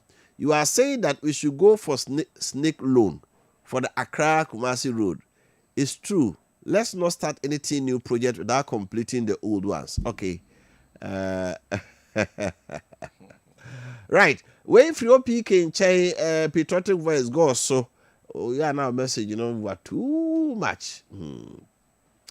Minority MPs are right. Debt relief was MPP's work and not Mahama and NDC's work, and that brought the city appreciation against the dollar. They have not even implemented one policy in 7 months, which is helping Ghanaians. So the lies and propaganda by our two forces shows. Okay, we've not gone there this morning, so let us move on. This one is coming from so for KOD. My question is, how do the Abochi people get the dollars? Is it not the BOG and the banks? If so, then who is bringing the nation down? Wofa, the NDC think they can scam us again? How can we assure rest of projects which is not budgeted? Instead of completing the Accra Kumasi Road, which is already started, they are thinking of a project which is not even having drawings. Have they calculated to know number of souls that will perish on the road from Wachi and Sakenya Sip and all the way free Ebaye? Or say, of a good morning, I am the only trotro driver with a swag listening to live from a Joso. My research tells me that Nigeria has a bigger market than Ghana, and as we all know, the more you purchase, the lesser you pay. That's why Ghanaians are paying higher, because our purchasing power as in DSTV is extremely lower as compared to Nigeria. By the way, how far is Onwe Kwaso Road? Do soon anyway. You say baba. Lawrence Boache Buche Senior Soren Quanta. As we wait patiently for the announcement of the new cocoa producer price today, we expect the new price to reflect 70% of the world market price, as Mahama and NDC promised prior to the 2024 elections. Anything short of that will be greeted with the wrath of the hard-working Ghanaian cocoa farmer. Good morning to all members of Asori and Quanta Youth Wing. Eric Kweku Boedi, patriotic voice, Bichim. I'm still playing with MPP leadership and the party followers. Let us have a clean and respectful campaign. Okay. Not part of our discussion. Good morning. I'm okay from Bantama in the Senate West constituency. The one who signed the contract and did the procurement process is not under investigation, but the board chairman who, together with the board, asks management to proceed only if they get PP approval is. He OFC must account for all the shady deals, and we want to remind them that the elephant never forgets. I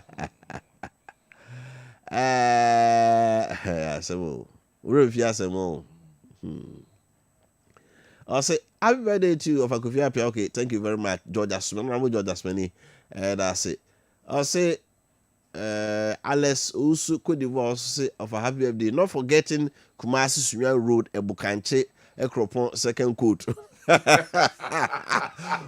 say they good first coat. I second coat. I say well. The cranny are there, you know. Contact on your first coat. Or this scam, but and also crash cost you because we go na amofast wa a sanitary. Too bad I just saw Sako of Akutu and Sana all day. The last one as I go.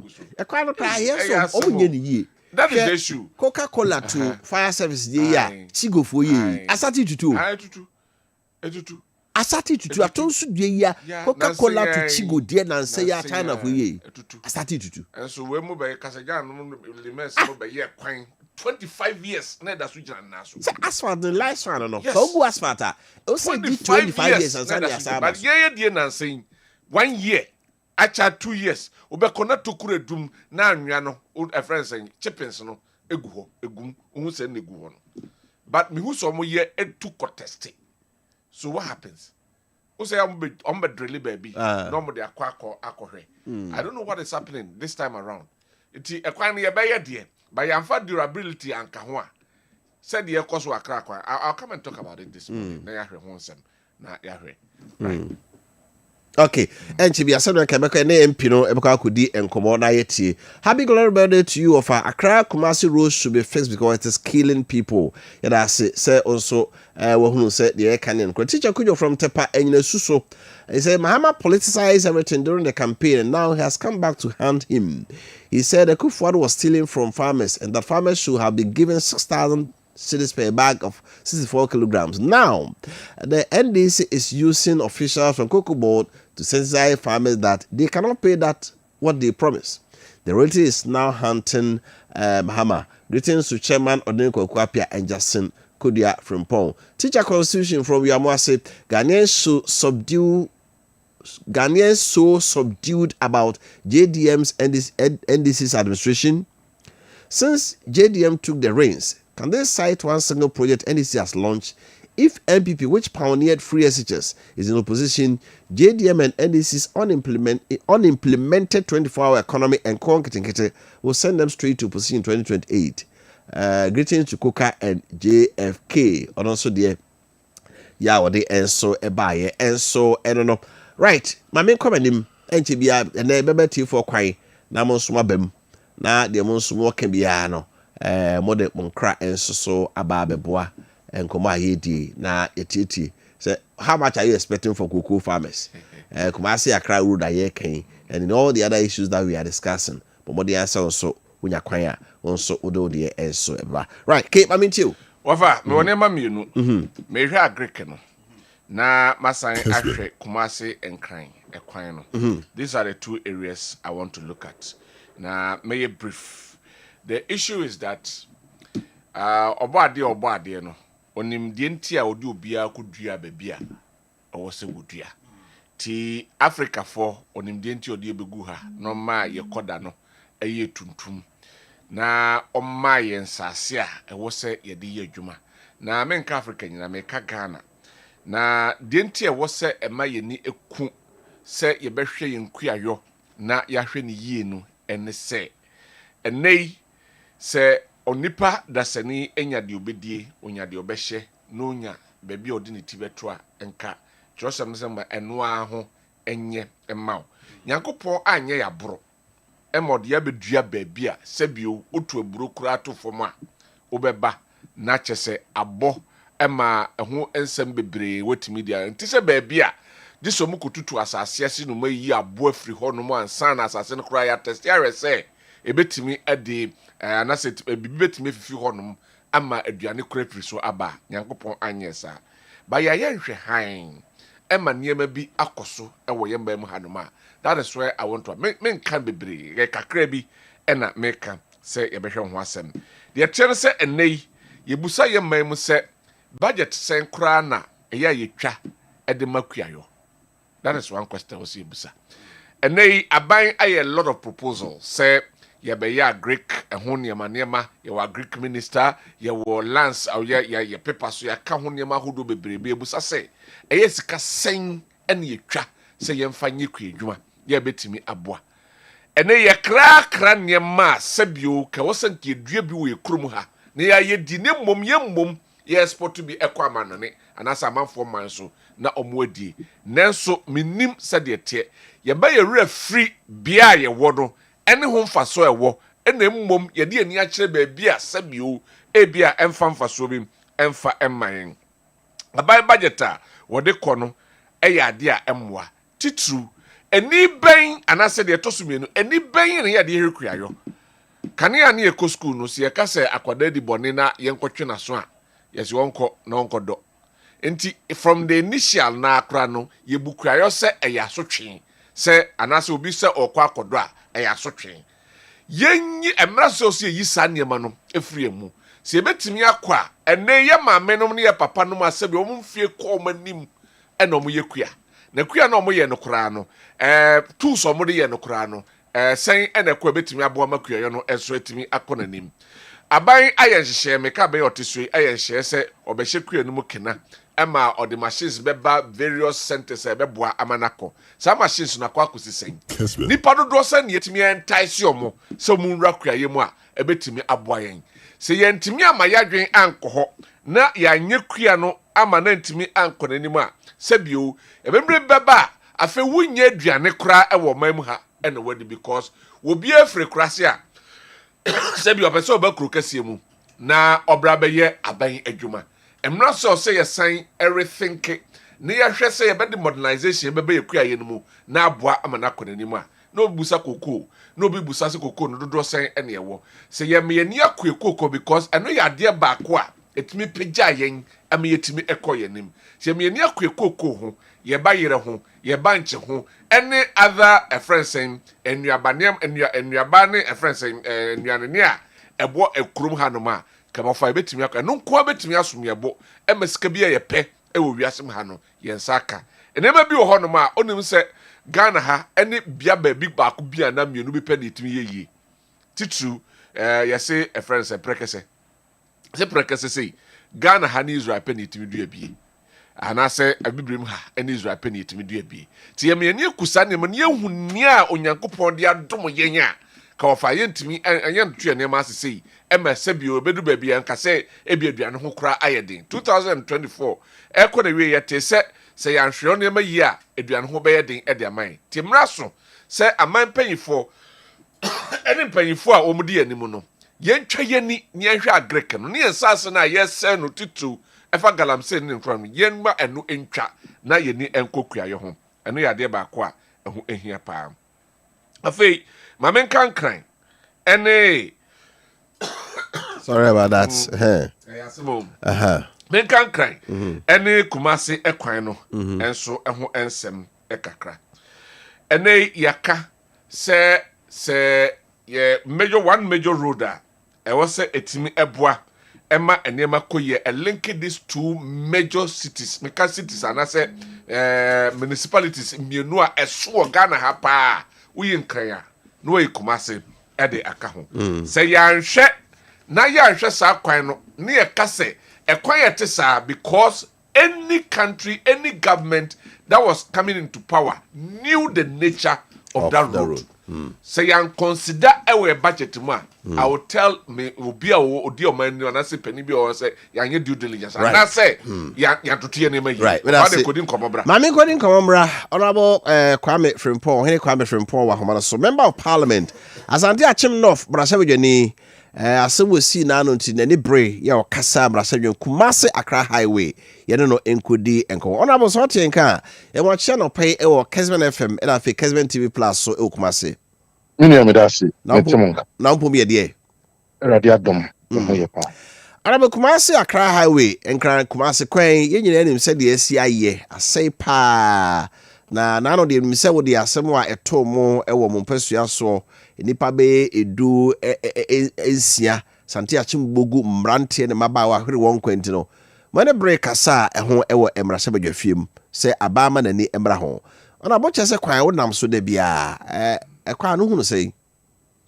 Mini amedasi didn't come here as been FM Kessben TV the chief for Maakye asante achim no listen even say more transmission actually into mpeso aso omo a omame me atenya akomra shedidem dodo na so eti mono pay menti asante atum mo ko etia omo na so na tia Ghana na asante mai na kre final dia do e pakasi na problem ewo na final ya dia sibe Ghana for so bia obagana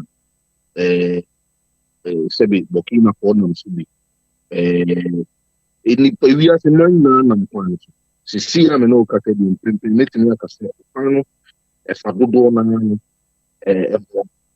emma ya koni aba e wo kwano so enkuyi enkayi alora me also mpacho yetio It is a CA. Nano Yatisa by Trese Kumasi Accra Highway. Oba Beye Express Highway, 3 lanes on each side, according to Governors Kwame Gujano Mampenino Aba, Ashanti Region. Na kwa we ye that day you hear be $1.7 billion any day, but there is no budget for that. Iti mo mrasebe mo no samote siesie be another express highway for Kumasi Accra.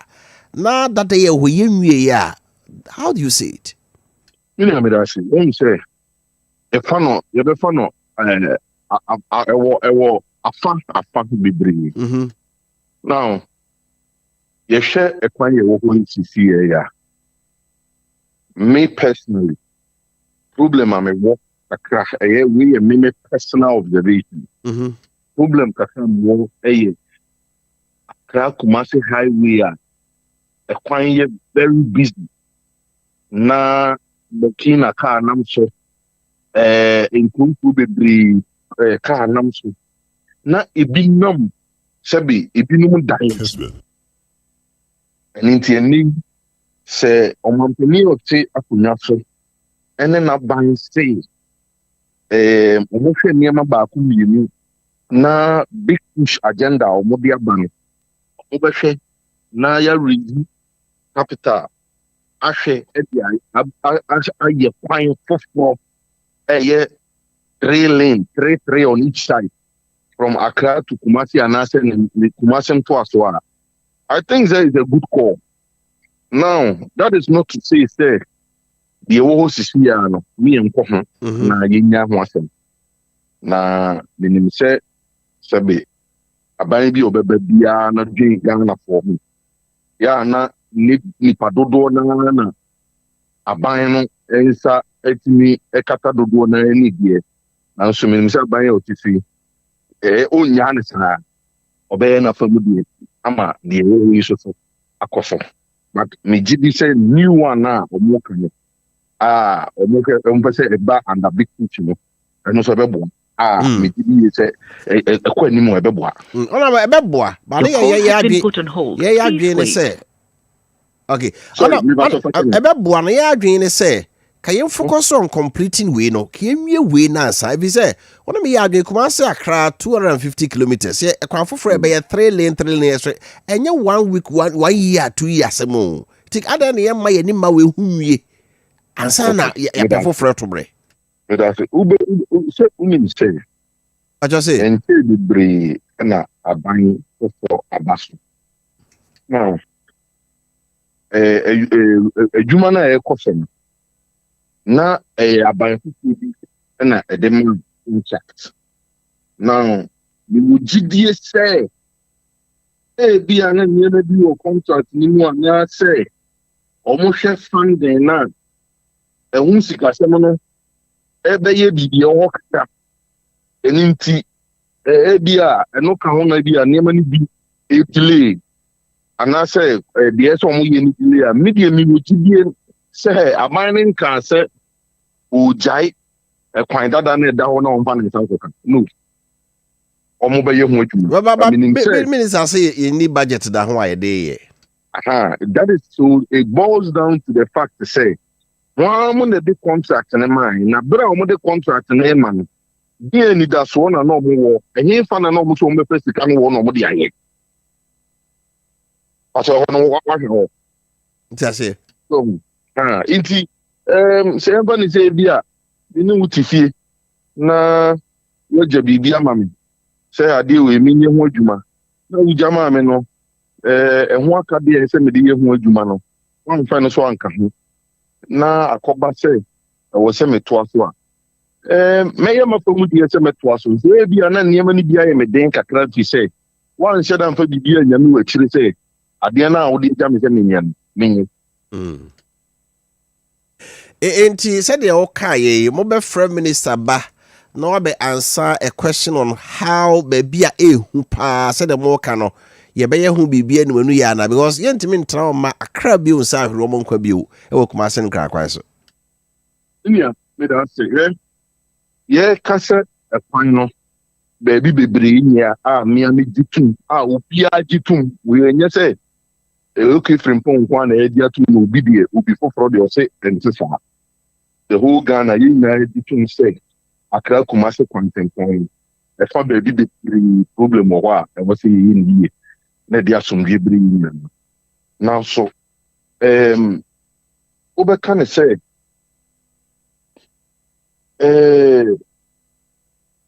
Minister, a quiet that one.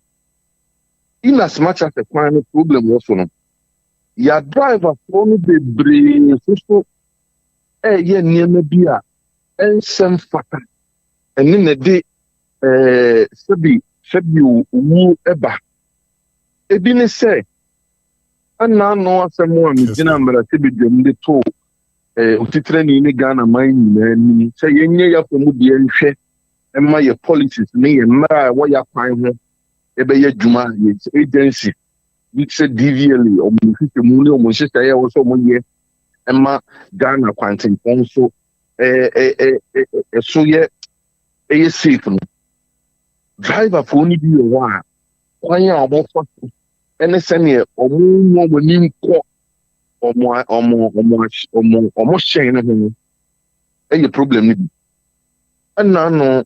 Union Kuma, my Ghana for our Muye Jibu for our Moko Sun, Rade, our Moko convention, Moko Mob. Said your Muye Ghana for now. Me and Casamina, Konya, Ecosra, in Nipan Naya, or Munya, or Monko 18. What do you say? Ha, no Mutua, or Munya, Quaisia, Nipper doing your film. No more Pakeka, this in chain. Full tanker now, about the Singapore. The full tanker the bomb. I see. Yes, that is the fact. And in the BBC is here, Minia, and no, Koina, and Shada, Nimse, and Yang. Finding a cost accident here now, there be over pie tie, full tanker not pie tie. And no, but. It's what pie tie all ban so we're fairly break to say you. And I'm proposing to you about the car and sim chain or my packing one thing and a full tank to be dream. It you move and one. You put things here at you. And it's a title to quiet problem be brave one. You would GDS a buying between a mom and a year now so you drive a phone. Yeah, fuck my son. Say, I think you're super being and never be a far overtaking him. Any overload one. Opening and check. Maybe I'm not a papa ye okay phone. A bit near to be sure. And yeah, driver for so I am car coin so I crack my second. Yes, so. Yen say you soon a buying ye. Your car no see a face say. Problem here, but tie na pie, tie na bum. You say, I was saying a packet, a cocoon, and sending a sick man. That's right. Me and power over speed, new overtaking, and cause on fat man. But the man near my agency. Okay. Honorable, you know, CP name advocacy, the Amoka, Sabaya Quay, so a Bayakuse, Jamaica home. Open me that's in the comes. Masabja ni ojina man for your Asante Achim North Agogo to be precise. Honorable Kwame Frimpong or Hene Frimpong on the Nekudi nkomo fa nkwenhyesi Kumasi Accra Highway and the year kwan say ebetimi and so bringing the time to 30 minutes after 9. But no nkra ba pa onsima edumi ensa. Na said the boy T for man and Kessben Outreach Foundation and Kessben Media. It is say a media program aye and say e call Kumasi Central Prisons. Na fe prison for so no yakwe o masetem na no fieda nyame ya dom e ma monso mo amode be ma ye no ye koi e de koma prison for mpanifo ese penese gwanse na woni hwe kra oposa ne nsem omonso nye na omonfa ehwe nyankai e ma na yenko bra ye call Kumasi Central Prisons no niema ye de koye ene mpanifo so se de omogie na iwia na opening pile da regional prison service na no ewo yenche ha yene no edinko de madam why crowd ye bra ye call prisons and I know fiera no se ne hotie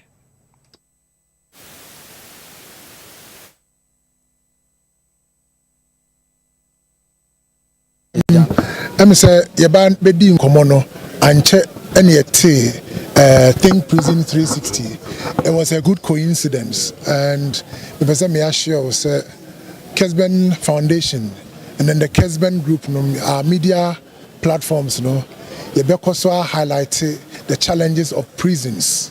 And then my idea, as you have used the right word, is remarkable. You get 50 bags of rice. You get about 10 bags of sugar. You get about 10 gallons of oil. You get a 50. You get toothpaste, toothbrushes for both female and then the male prison. Yeah, the detergents, antiseptics, and then sanitary pads, a lot of things. It will not end here. We will ensure that we put the prisons on the map so that people will know that wherever you are, you should be steadfast about prisons, and you can also do a support to them. Maybe just a few words to our listeners and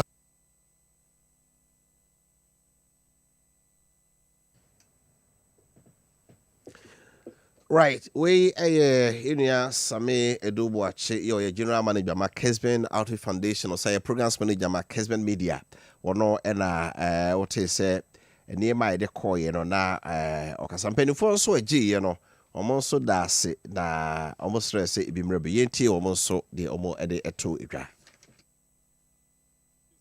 very special day, and my brother Sammy, as you said, the last time you came here, had a very nice discussion.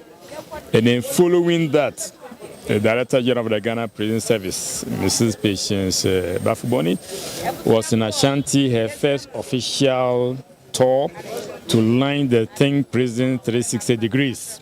And that one has a lot of pillars. So this one falls in line with that. That is advocacy for the prison, which is one of the pillars. And then rebranding the service. We have the welfare of officers and inmates. We have the wealth creation. We have agriculture and the industrialization. These are the 6 pillars of the Think Prison 360 degrees. Now, I want to say in a very that this donation for both the male and the inmates who are here, they are part of the society. They are kith and kin. Now, the way we handle them while they are in here, for a good number of them, it goes a long way to inform their behaviors, all right, especially when they go out. So we so had the Ashanti Regional Commander of Prison Services, W.J. James B. Winyele, Deputy Director of Prisons. I didn't know not what they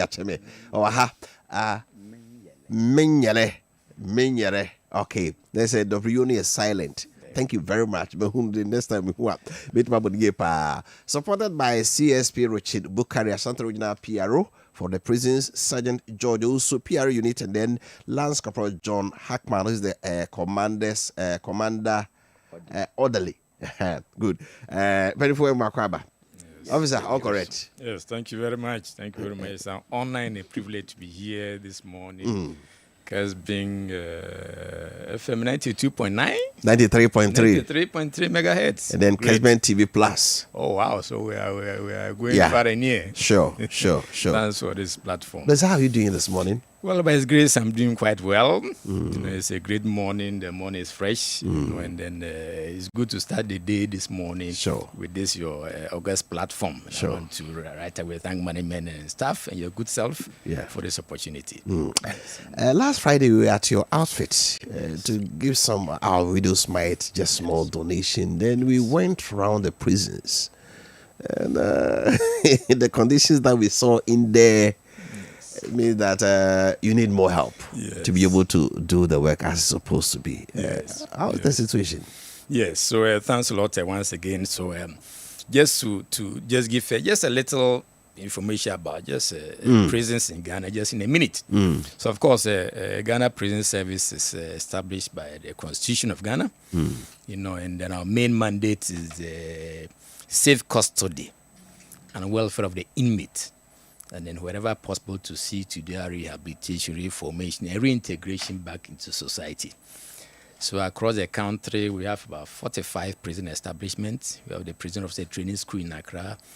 The Senior Correctional Center used to be the Ghana Boston Institute, Akoraboni School. And then we have the the main, that is maximum security at Ankafo. We have the medium security at Nsawam. And we have central prisons, local prisons, camp prisons. So Kumasi Central Prison is one of the central prisons in Ghana. And then there is let's say the third largest. Okay. In terms of inmate population, is the second after Nsawam. And then because of its location in the center of town, it's let me say, a very important prison, for want of a better word. Now, there are 6 other prison establishments within Ashanti region. So we have the female prison close to the male one. We have Menshia prison. We have Obuasi, Ejura, Ahinsan, and then Amanfum. These 4 are farming stations that do farming, and then they support the central prison a lot in terms of their farm produce. So just to give a general overview. Now, in terms of the situation in the prison, it's quite... yes. Okay, I think my Piero... okay, and then my memory or kind of offer. So, then dear opening DDP, and they said, prison, maybe I didn't do a fuku go, Ghana Memorial Constitution, and I say, Ubi a boni, I am fan of Kotor. Na yehwe na afidi wa sakra bi antetie de ma no beba abonten no na etimi asesa no ama afidi boni okoye de nikosie prison ho no wanye bio ni o prison fofi mako aduana enum ene wo Ghana ha ene mo police training prison training school so ho ene ba bi so kanani so asen koda boarding school ene so ho na so ba prison de Kumasi Central Prison no no ne kese etosomiensa ni padodo wo de wi nsa wo mu a dodo no pa no Kumasi enewo Santaro Jobu Obuase Ejura Amanfrom ena Menshia ena Emanso Prison Bata Central Prison so no enso ho se Pierre Mayade good fantastic afi yemra situation in the prison de be hu ye no areho right baby enipa ne da se de hihye wo mo omo de ewura asel baakum ena omuka se omu nyina emeram de antum na utum say yes ti dua na dwo pa we kura na ye wi dua na dwo ne ye hihye wo mo so wo na ho saa ho asam ka no edin pa yes what can I say yes what you can refer na machim kakra bia ma ne ko yes so the Kumasi Central Prison was built in 1901 and it was for a capacity of less than 500 then.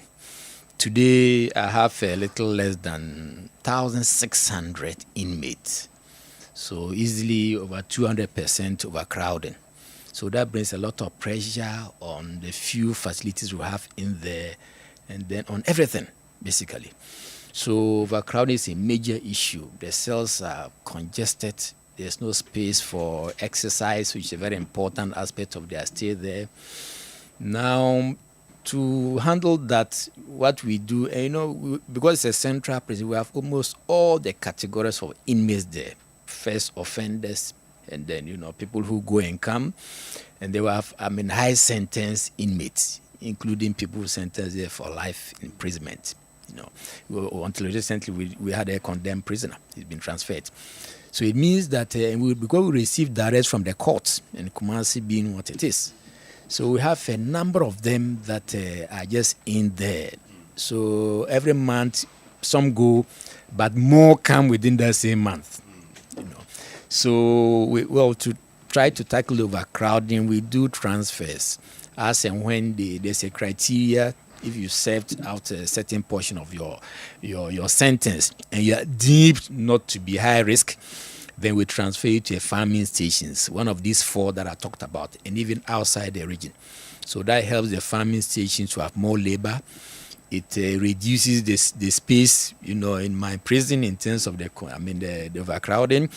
And then it also helps the inmate to ease off gradually back into society, having served part of the sentence. So that's what we do. Then, as I said, that is within our strength, what we can do, my authority. But that has to be, I have to get authority from the Director General before I can do transfer. So that's one thing we do. Now, we are also in touch with players in the criminal justice delivery system. We have the police, the prison, and the courts, the 3 major players. So that every month we send returns to my counterpart, the police, I must commend him for DCOP Teekwijo, and then the staff, the CID, ACP Boyo, they are doing quite well, so that especially the remand cases, those whose cases have been heard at court, and then the trial, it means those who are convicted but have additional cases. So the CIDs come for them to court and that sort of thing, so that we don't have long pretrial detention issues in the prison. We have it, but we are working hard to reduce the number, so that either they are convicted or they are saying they are let go. So, but ultimately, it is law reform that will help in terms of decongesting the prison, so that only those who commit some offenses are given custodial sentences. Currently, we don't have what we call the alternatives to imprisonment. There's a parole bill that is headquarters is working on, but we haven't gotten there yet. So our prisons and Kumasi Central Prison is quite choked. Yes. So it's a major issue. One of the challenges. As an opening, can I say Kumasi Central Prison and then Busano? I feel a hand crony back on 1901, and I see Mr. for Britain abroad from the sea. Na the train slaves here, how they do more. Tina say, Fanny Pablo so a henum. You say, Fanny Pabaya, Pima Hensia. Tis in the Padua Sefano, a boho Macomacon and 9. Into many panel broso hopa. The to the beer, the omoy and say, Uboha, and then betonum so way dear, Neho Johnny Adia. Won't you know, and ne call baby a man from or boise, Granny baby or me quiano. Na ono so akobua sebe hons ko mbenya libres ama omedua ndobaya e de aduane ebebre wo mo na kakra onu so free prison bra na chese osan no manfo so afa ba befra e na so me transfer bi so akobabi a this of the court director general agitum asana otumaye brebia so na regional police command din komo sebe ya obi wa bar remand no posifo no CID fo bo mtun control ma no mo gura kra fi no mo gya no on be yi wo mo kobra no de si gya na egya no de o se be man bill ni man bill de si bi ebubu an for na de hu se de bia no prison ho so no hojuju no me ne ma kakra o ye sebe ye bebu ama prison ho so mo de ntia ye ba ye pa ba ko ye modidi na ye ba ya PR de ko koko amaka na midru baby na brante ba ko bi ne nkwan so de kire aduane wasem na edin modi kan ka se prison ni bia no ye man once the 80 pesos the morning nti na pa obedi dia 60 pesos yes ewia 60 pesos na ene Ghana once the grand na to yes so it's a major issue Hans, and I know it's the topmost issue in the tree of the Director General of Prisons and the Minister for Interior. They've all taken it up.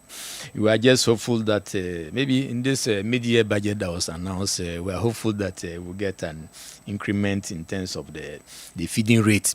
That will help a lot. But currently, that's what we contend with. So it's quite a challenge.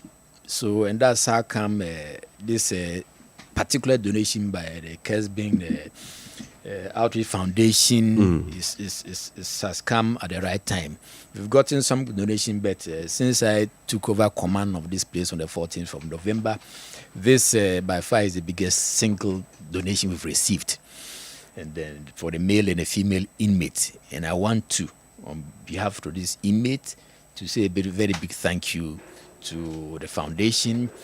Then this will really help a lot. Now, to give an idea, for instance, if I'm to cook rice for the inmate, I need about 15 to 16 bags. That's the 50 kilos. Is it that open one more? Exactly. We have 15 and 16 kilograms. Exactly. Now they are no. Exactly. Bags of the 50 rice, kilos. the 50 kilos rice. Wow. So it means that yes. So it means that the 50 bags, big as it is, if I can give it to them within a week, and then it would have been gone. But that set is we appreciate very much. You can see there were so many things. So that will surely go a long way, both for the inmates and the male and the female. Now, I want to take this opportunity to make an appeal that, and as part of the Think Prisons 360 degrees, that advocacy about the prisons It's a key component of one of the pillars of the Think Prison 360. And of course, rebranding is part of it. So that when you mention prisons, people don't think that, oh, these are criminals, these are people that should be left to rot. Yes, they have committed crimes, and then they need to atone for their sins, restorative justice. But let's remember that they are our kith and kin. They all leave the prisons one day and come back into society. So we need to reach out to them. Then, of course, just to tie in the other pillars of the Think Prison 360 degrees is agric. We have the agric unit within the service. We have a number of stations that are into cultivation. So to revamp the agric unit, so that we'll look at self-sufficiency for the prison service, and if we have to sell some of this farm produce and earn income. They will have the industrialization as well. We have a number of workshops in a number of prisons. Here in Kumasi Center, we have about 9 to 10 different type of workshops, skill training. So the idea is to really scale up this industrialization, and in line with that, my Director General, Mrs. Patient Bafumon Esquire, had a discussion, at a high level about getting land at Ejiso to serve as a prison industrial hub. So that's about industrialization. And of course, welfare of staff and inmates and wealth creation, and rebranding. So these are the 6 major pillars of the Think Ghana 360 degrees. Now, well, or maybe let me, you may want to summarize a bit before I get to the next challenge, because I guess, so overcrowding being one, feeding being one, because the overcrowding with that, then a lot of issues, cascading issue that come out of that, so feeding being one. Another challenge I have is in transport. The inmates, they go to court every day. At times you see them walking with officers. If they are hardened criminals, high profile, high risk, then you see an officer with a rifle. That's very dangerous, and at times they are walking. Then also transferring the inmates to other stations, we have to go by public transport. Can you imagine the risk in all this? So I'm reaching out to all who are listening, who have the means to help us with a bus that we can send these inmates to court, send them to farm and what have you, to help a lot. Now, another challenge is the skill training I talked about. We have a number of them, carpentry, weaving. We have the Kente weaving shop. I don't know whether that they had the opportunity to look at it. We have the tie and dye. That's recently introduced by my predecessor, DDP retired Inuansa. I want to commend him highly for that. And then we have Dumira water. Now we produce our own water with FDA approval. The factory just behind the prison canteen. So I invite all to come and patronize that water. Now the skill training, we need. We're looking at partnerships.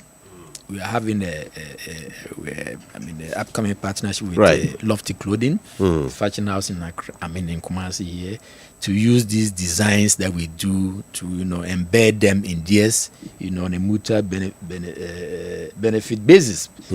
So that is in terms of some of the challenges. But when I get an opportunity, I'll talk about stigma as a challenge. The whole day, no. Yes. You focus so because in some of me grab questions I me want me know baby you know baby time no so. Okay. Until you get it one day. Good. Na yenya brem go buy me hu niema bebre wo ho a e wo se ye ka ho ase no.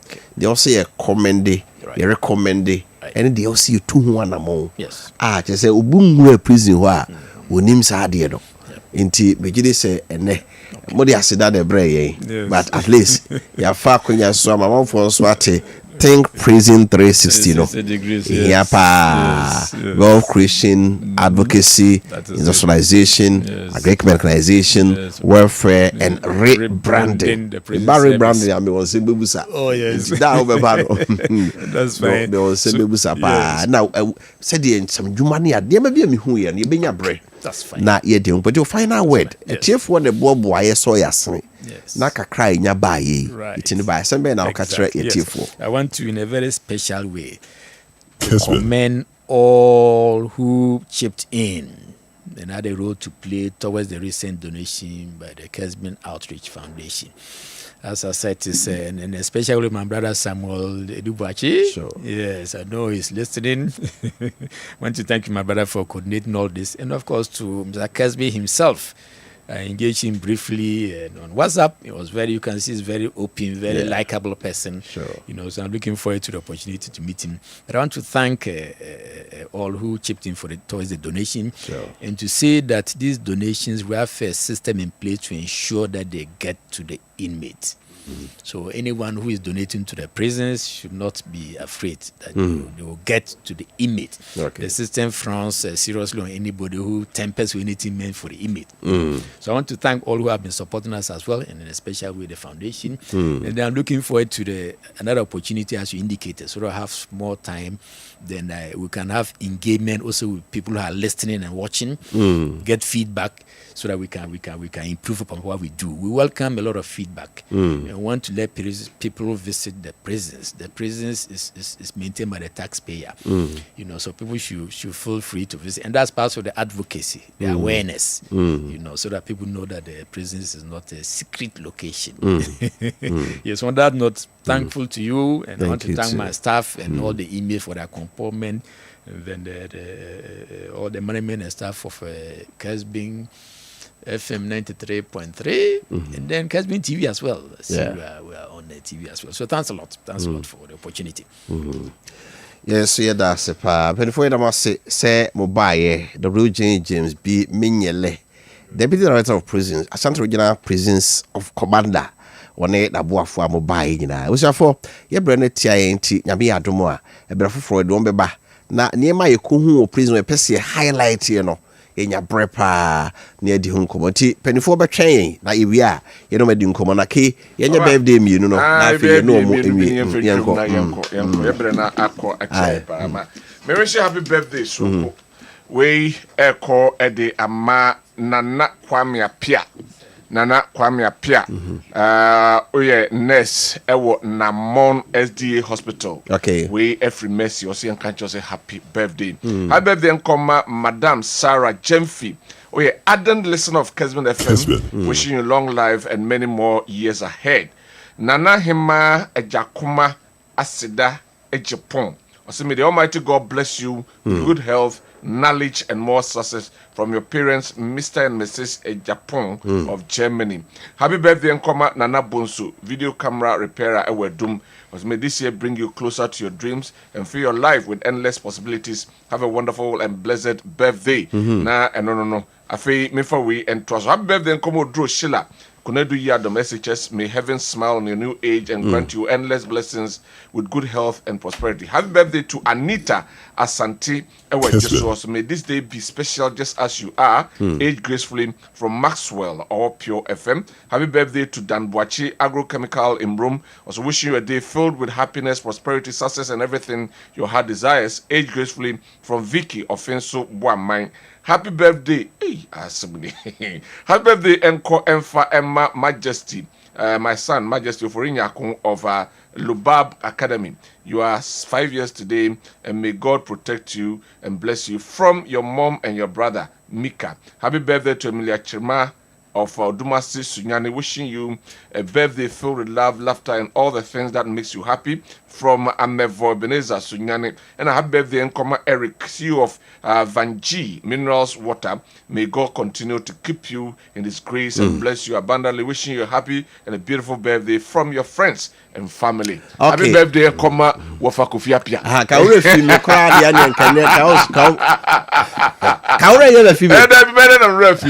birthday and Wofa Kofi Appiah. Memo back on Gawana. Happy birthday, son. Could original Obafia or KO13 Baby's Food Shop. Oh, way free pages. Your pages was so special Obafia. We are Fanta Bruta pa. The original Obafia KO13 Baby's Food Shop.